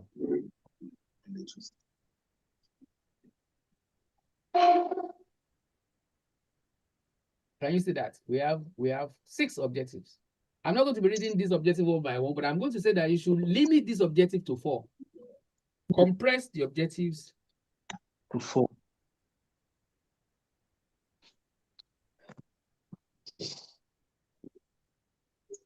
Do not compress the objectives to 4 items. Is asking me further here that would you like to formulate hypothesis, conceptual framework, or methodology section next? It can do all of that. Do you know that the conceptual framework will usually have problems with? It can give us a draft. It is not only text that AI can generate for you now. They have upscaled. It can give you charts, graphs. So it can give you conceptual framework for this thing that you can work with to get started. But that will not be final. But at least you will know that, oh, find a minute, these are the inputs, these are the some other processes, and this is the expected output. Fine. So you can put all of that together and then go back to your literature and populate the elements. So but then let's see what we have given it here. Let's see. Compress the objectives to 4. That way it will be more handy for us to work with. Yeah. So there you go. So it's telling it has compressed it. And it's saying to examine gender-specific vulnerabilities, physical, sexual, and emotional faced by street connected youth in urban Nigeria. Another one is to assess the psychosocial needs and mental health conditions of male and female street connected youths. Then to investigate the coping strategies and survival mechanisms. Can you see this is fantastic?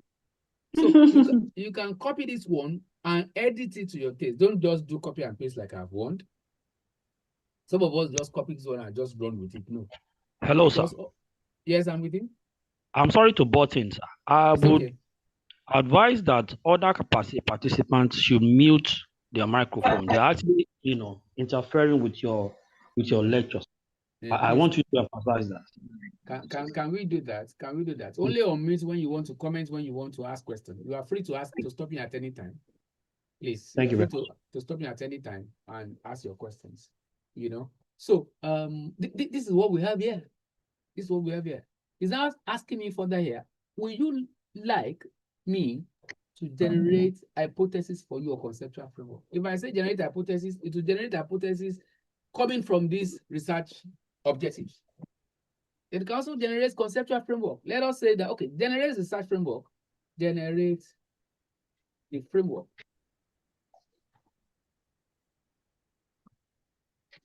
Let's see what we're going to have.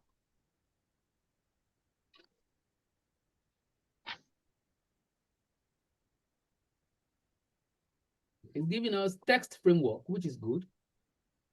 It's showing us the independent variables. You know, in our framework, we usually have the variables, both dependent variables, independent variables, mediating variables, and all of that are expected to be there.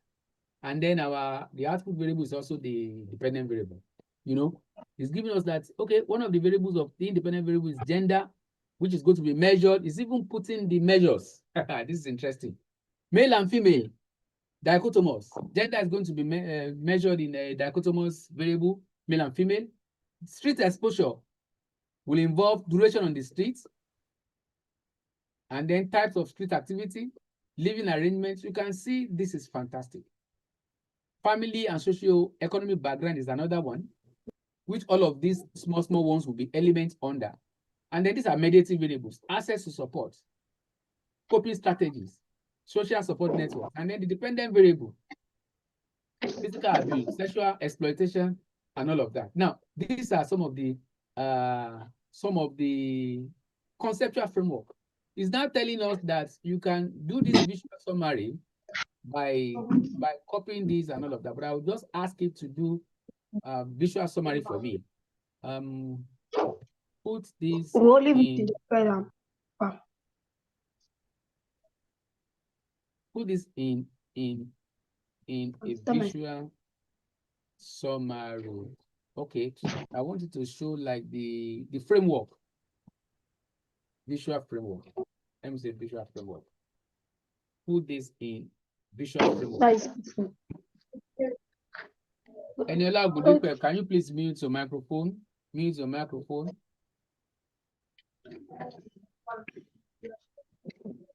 She's coming. I know mommy is coming. Eniola Ogundipe, mute your microphone.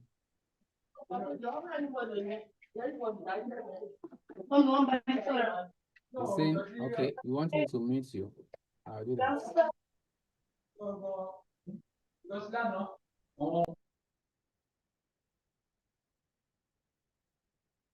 Okay, so lots of people are creating images right now. So this might take a bit. We'll notify you when your image is ready. Don't worry. It's ready in 1 minute. Ready in 1 minute, I'm sure. So that is ChatGPT. So I'm going to switch again very briefly, maybe in the next 10 minutes, 10, 15 minutes again, to show us some of the capability of other ones. I think I said I was going to, while this is processing, we'll come back to this. I said I was going to show us that of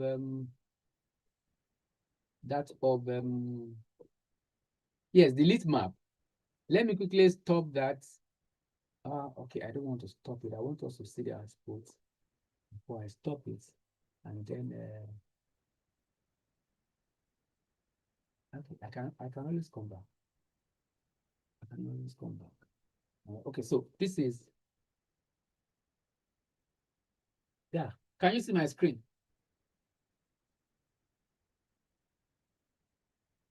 Can you see my new screen? Yeah. Can you see Yes, this map? yes, sir, we can see it.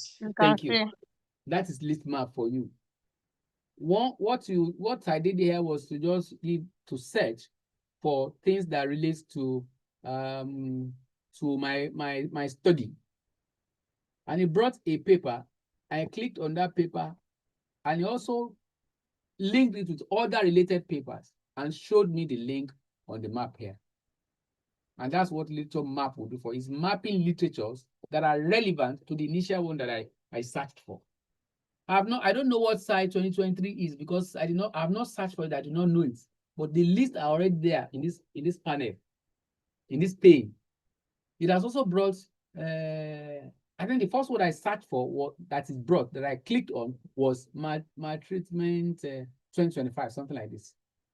You know, and this one now look for other ones that are related. There is Ramiro 2010, which if I click on it now, it will take me to the summary, or to the abstract of that paper. And then I can see, if this is relevant, fine, I'll pick it.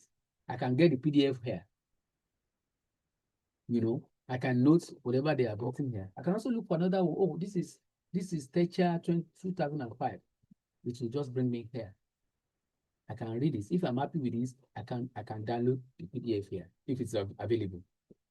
But that does not stop them from, if you don't have access to that article, if it is not an open access, it won't make it available to you for free. It will still direct you to where you have to make purchases for it, or things like that. But then it can give you a summary of some of the contents, and that's what I have here. You can also see the citation, because citation of any particular article is also will give you a glimpse about the quality of that work. So look at 130 citation is fantastic, and it has 8 references. Let me pick another one. If I go to Barrett 2011, it has 13 citations. Like 2011 up to 30 citations. I don't think I want to go with this, but it has 56 references. You can also click on other ones, let me go back to where we are coming from. Let me look at this one, 2018. This one has so many other references as well. I click on this one. This one has 3 citations and 18 references. The paper itself has 18 references. It has been cited 3 occasions. Let me see this Ojobo 2009. It has 40 citations and it does not have and it has 0 reference. That's not correct. How can that be? How can that be? So, and the number for that, and the number of other things, and the number for that. This is another one. 162 citations, and that paper has 40 references. So this is Listmap for you. The last one I'm going to demonstrate, I'm going to load papers there in Answer This, which I call my recent thing. Answer This.io. You sign in so easily. The sign up is very easy and straightforward. I'm going to sign in here. I think my signing in is stored on this system already, so it won't ask me to put in my login name and my password. Okay, it's even asking. Oh, that's also automatically logged me in, so that's fine. So this is the platform of the AnswerThis.io. This guy can do many things for you. I am loving it. Most of the things that I've been doing in my analytical tool, using R, using SPSS to do, it can now do it for me so easily. In fact, I got to know that it could also undo this word counts text when it wants to do this text analysis to such that it can generate word cloud for you to see words that are most frequent in any particular text. We are going to see it. I will demonstrate. So it can do literal review for us, where you can ask questions about anything here. Let me ask questions about homelessness. You can go online and bring relevant materials for you. You can also upload your articles like we have done there. We're going to do that as well. And it will analyze for you as well, like ChatGPT had done and much more. So here you can say that, okay, we're asking questions about homelessness. Homelessness among youth in Nigeria. I'm not going to specify, this is not a complete title. I did not say factors responsible for homelessness. I did not want to be biased. I did not say the effects of homelessness. So all of this is going to generalize for them before it will bring out there. So if you just type this one, homelessness among youths in Nigeria. Once I ask you to go, it will take about 1 or 2 minutes. This guy would like to hop many things over the internet at real time to bring your result for you. So while it's working, it just gets to 100% in about 1 or 2 minutes. So while we are waiting for it, it can handle literal review, like I said. It can also write for you. It's an AI writer. And it can also archive libraries of documents for you, literature for you. Then you can search for anything with it. You can also do citation map, like Listmap was giving us. This one can also do the same. It can generate diagrams for you as well, like we're trying to generate in ChatGPT, generate framework. It can do the same thing for you. And then much more. I also noticed that it can also do some other things here. This is the citation map that I said, I talked about. This citation map, can do citation map here. You can do diagram here for you. You can do paper search here, like we're doing now. You can write for you here. You can write for you like it's doing for us now, and much more. And there's a particular place where after loading my papers, it's going to show us how to do other things. So let's see. I have a question. Yes, please go ahead. Because of doing this thing, how are we going to generate references down there? Come again? Yes, it can. Yes, it can give you references. It can list references for you. In fact, this one will also permit you to change different references. Okay. In terms of from upper 6th version or Chicago or IEEE, it can do that for you. So let me see. Let me use the AI writer.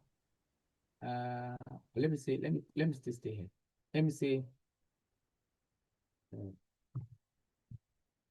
Homeless. Let me go back to my homelessness among youths here. It's loading the results. It's loading the result. Okay, the result is here. There you go. Homelessness among youths in Nigeria. It has written for us on this concept. And can you see the citation? This is Chicago style. It has written, defining the concept first. And he has put the citation here. One citation is put here. The second one is here. He's also using 2 here. There's a third one here, which I do not know yet. The 5th one is there. It has populated it with relevant citations. So from here, you can change the reference type to any one of your choice. So here, I'm going to come here and say, this is Chicago. I'm going to click here, drop that menu and click on upper. I'm going to click on upper, and he has suddenly changed this one that was showing 1 to Levinson 2005. I can also move away from there and change to Harvard. It has changed this one to Harvard. And so many other ones. So let me go back to upper. It has changed this one to upper, and it has generated content for us. It has generated content for us, which you can begin to work with from the beginning as a draft. So you have varieties of references. Exactly in this one. So please, and please, do not just copy this one and paste in your thesis and go and submit. We'll catch you.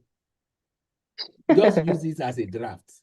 Just as a draft. But it's giving us like a perfect draft, you know, like a perfect draft. But you can improve on it. So this one also has the capability to you can extract the data from here. And like I said, you can also extract bibliography analysis. Let's see. I click on this bibliography. Okay, I have to select everything. You know, all the bibliography already completed here is going to do the bibliometric analysis of all of those. That's another type of research entirely. But what I just want to show you the capability of these tools. See the graphs, which you can easily copy and paste in your work and reports.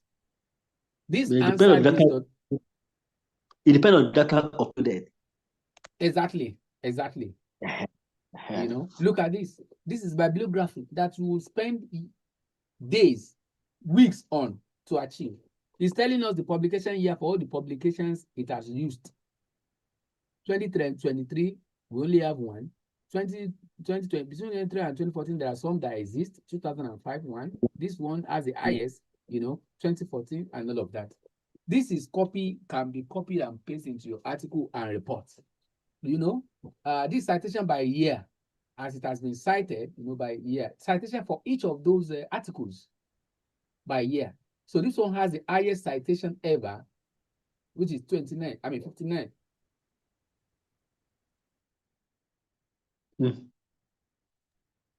59, you know, and all of that. Look at this one as well.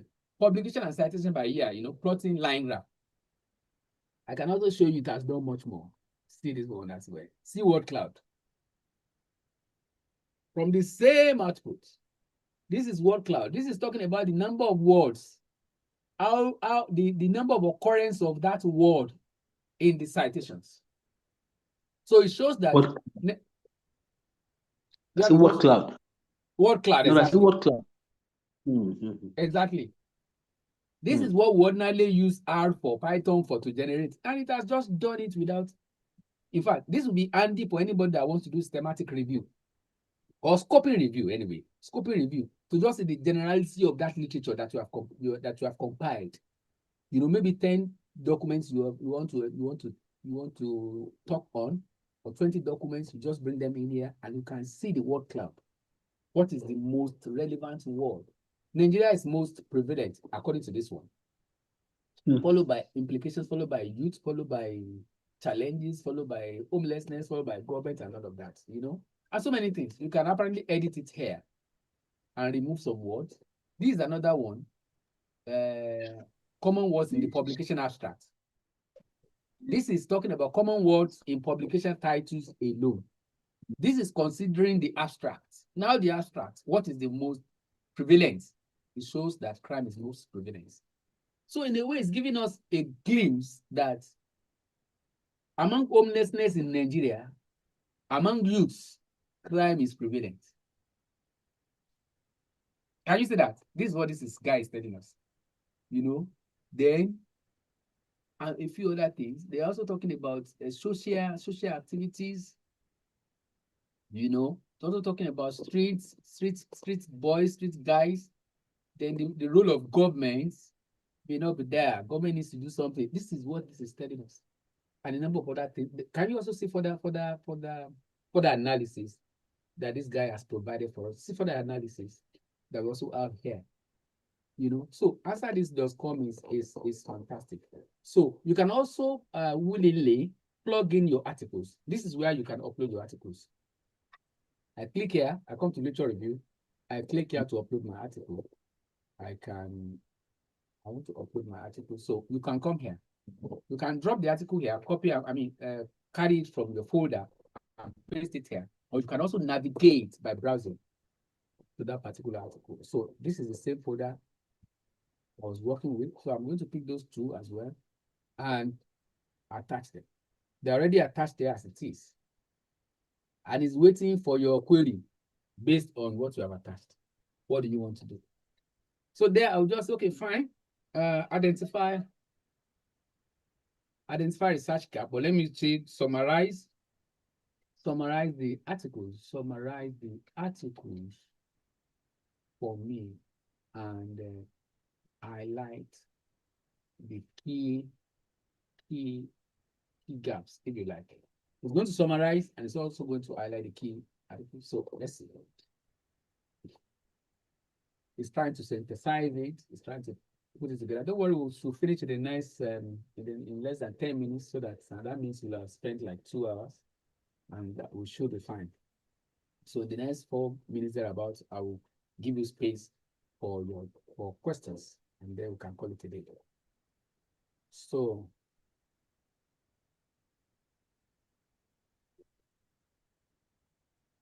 okay, somebody is asking a question on the platform. He's saying that how does one tailor the question at least one to a particular field? For example, Yes. geoinformatics. What do you mean there? I don't understand. I am interested. So what's your question? Voice it out. Let me allow you to do that here now. While we are waiting for this guy to finish synthesizing our query. Yes?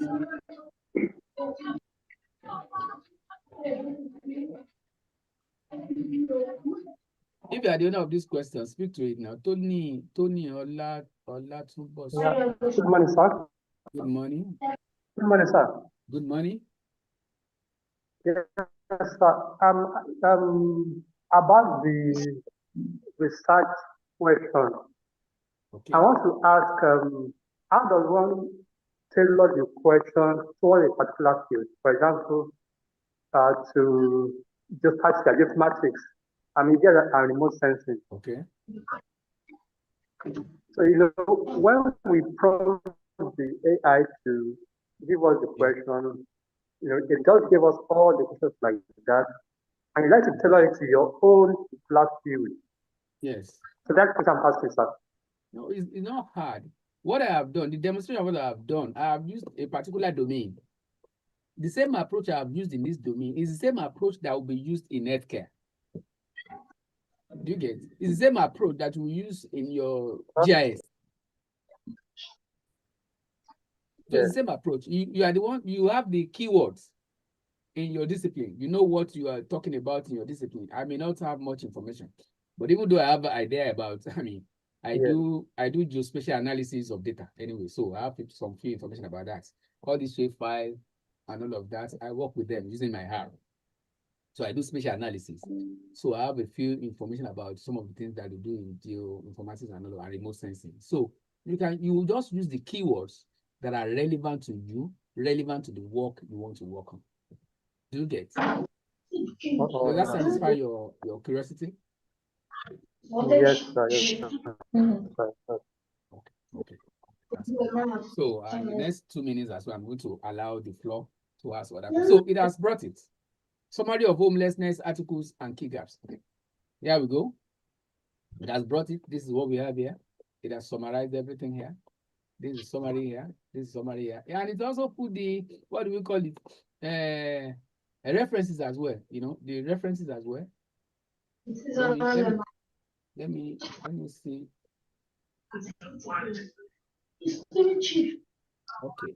This is saying no date. Okay. It didn't say the dates of that article. From the link that they didn't say it's very okay. That's fine.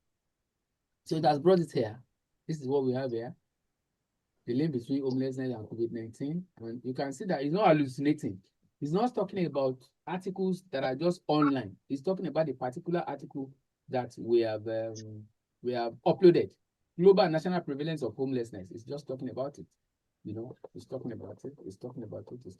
And remember the COVID-19 one, the link between homelessness and COVID-19 is just summarizing it for us there.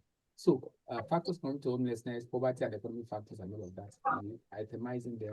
So this is where we are going to stop today. These things are fantastic. They are very huge. We can do much more with them. So I'm going to make that PowerPoint available to us so that we can see other ones and experiment with them and fall in love with them. There are some other ones as well that can give you graphics. Those ones, we are not mentioning them here today.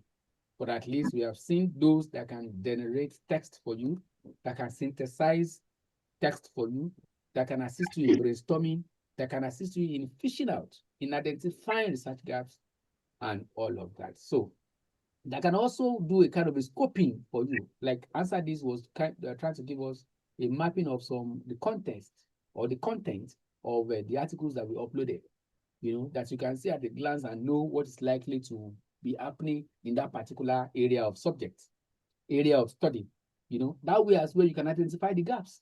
By giving us that chart, that graph the other time, that workflow the other time, you can immediately see what gaps are available there or what is being talked about in that particular area, in that particular field.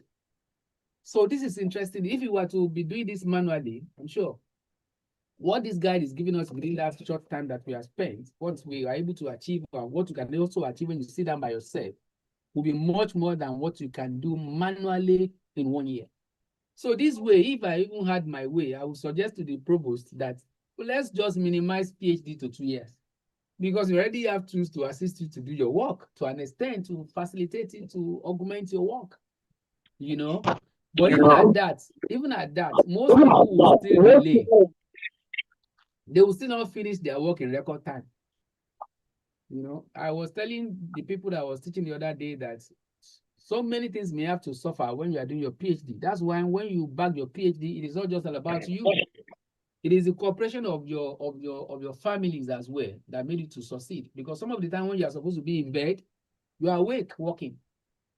When you're supposed to be playing with your children, you lock up your, what do you call it, your study, and you are working on your PhD. So and then some of the time as well, even social media, when I was doing my PhD, I was off Twitter, off Facebook, off everywhere for some period, not necessarily throughout the 3 years, but I think for some period towards the tail end of finishing my project, the last semester, I think, last 2 semesters, I was off those environments. Because you really need to do it. Because at the end of the day, you will love that you have done that yourself. Because today, by the special grace of God, it's not hard for us now to write. It is not hard for us now to write and win, not just writing.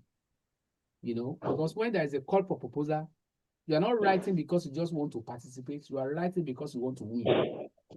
So, and we have testimonies of a good number, myself and a good number of team members as well, that we have won grants in many occasions, and even in this university as well, we have scores of people, tens of people that have also won huge grants into the university, and that is what we are training you to also begin to do, to be equipped to be able to do all of that. Thank you.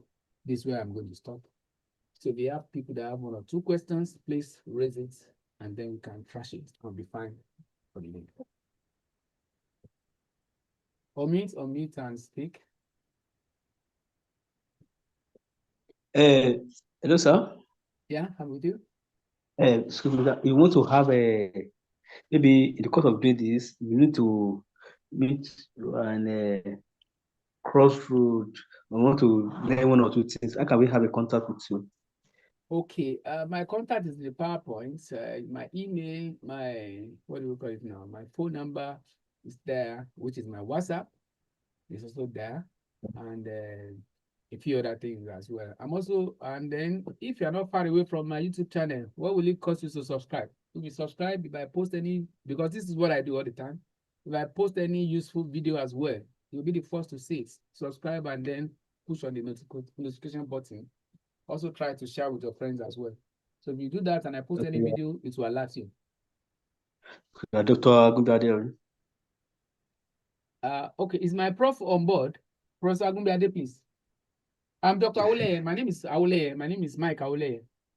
Okay. My name is Mike Auleye. Is Professor Agumbiade?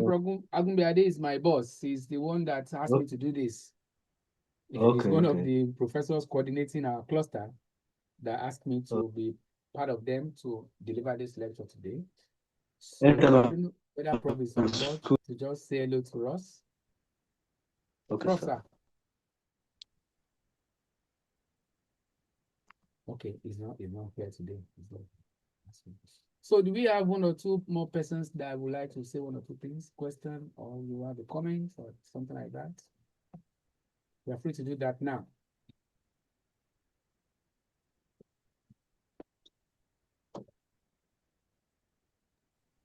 Hello, sir. Yes, sir. Yeah, I wish to add this that okay, if we are permitted to use AI to do some of our work, what is the threshold tolerable in terms of percentage? I think I'm not sure now. I think it should be less than 20%.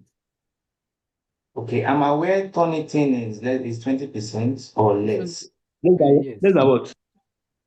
Less than 20. I think between 20 and 30%. For AI? Yes, for AI. Oh, okay, thank you, sir. Between 20 and 30%. Because at the end of the day, the platform will also show us that part that you have used AI. Not that we allow that you do copy and paste. If you have done copy and paste, verbatim, plagiarism, copy and paste, it will flag it in the allowable 30%. If it is just even paraphrasing to flash it or flag it, and then if you just use it to rewrite, it may not bother. We may not bother about that. But when it flags plagiarism, then we won't condone it.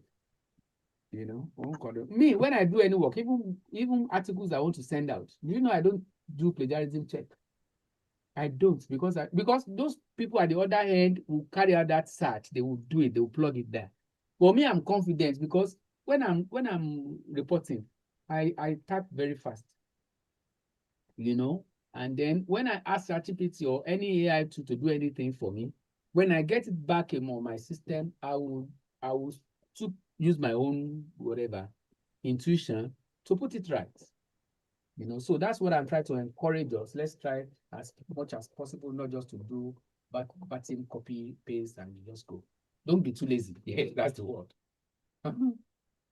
All right. So any one more question or comment? Hello, sir. Yes, I'm with you.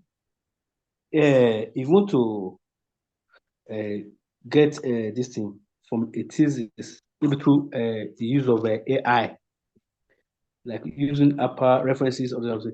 You want to quote? Are you going to rewrite those? Do you need to rewrite it or quote it like that? Are you going to do it? Are we permitted to quote directly? Are we going to quote directly? Oh. You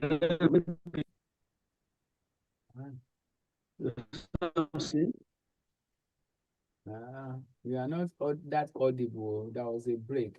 Okay. Do you want to come again? If there's any compound words Yes. the reference, do you need to quote it directly like that, like the author, or you need to rephrase it again? Oh, like Rephrase, a keyword. just keywords. No, I know any keyword in any particular subject is standard now. You don't, I mean, if you say a keyword like something like a shapefile, for example, in a GIS, shapefile is a shapefile. You can't do anything with that. Shapefile is shapefile. There's no synonym for itself. Or if you are talking about homelessness, homelessness is a keyword that is known. We are not talking about that. In fact, the plagiarism is talking about when you have 5 words, Okay. more than 5 consecutive words that come together. That's plagiarism. Do you get? Okay. By our own definition in OAU. When you have ọ̀rọ̀ márùn-ún tó tò tẹ̀léra more than that, then it shows that there's a likelihood that you have copied somewhere. When you are writing a statement and more than 5 of those words follow one another, then there's a likelihood that this is likely to be from somebody else. You know, I think that's the way we have configured it. Some other people would also say that 10 consecutive words. You know, I think that maybe extension to 10 consecutive. If it is more than 10 consecutive words, then it will flag it as being plagiarized. You know, but as much as possible, what is important is, for me, I prefer to use it to brainstorm. Once I use to brainstorm, I use to give me ideas. I fine-tune that idea because that's your contribution.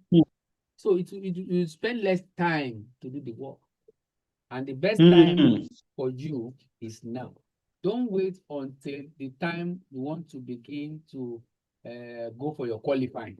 Your qualifying should be about the 3rd semester or at most your 4th semester. So once you are done with your coursework, in the beginning of your 2nd year, begin in harness your research work, you know, and drop all barriers. OAU is ready and willing to award you your degree once you fulfill it at any point in time. Even your 5th semester, the PG school can allow you to defend in your 5th semester when you are ready. You know, that is possible. Who says you cannot finish in 5 semesters? Then why do you have to be taking extension? Some will be, after the 6 semesters, they will also be asking for more extension. To do what? You know? So this is what we want to do. From 4th semester. Hello? Yes, we are with you. I'm with you. Qualifier start from 4th semester. From 4th semester. 4th. Who is speaking? What are you saying? Mama, are you giving us information or you're asking question? I'm asking question on the qualifier. When are you going to do it? Is it on... No, I said qualify mostly if you have passed. You can do it in your 3rd semester. Your first 2 semesters, which is your 1 year, is for your coursework. Okay. So you can't say that you want to do qualifying because you have not learned the theoretical concept, which you are expected to include in your qualifying. So your qualifying is you can begin to roll it from your 3rd semester. Okay. You know, and then but most times people do it in their 4th semester. If you do qualify your 4th semester, 6 months after, 1 year after, you should be ready to finalize to finalize and bag your degree. So that's what is expected. Thank you, sir. Thank you, sir. You're welcome. All right. So in the absence of no other question, this is where we're going to stop today. Thank you for your time. Thank you for your coming. God bless you. I remain Michael Awoleye from the African Institute for Science, Policy and Innovation, Obafemi Awolowo University. God bless you. You are great. Cheers. Thank you. You are welcome, sir. Thank you very much, sir. Thank you.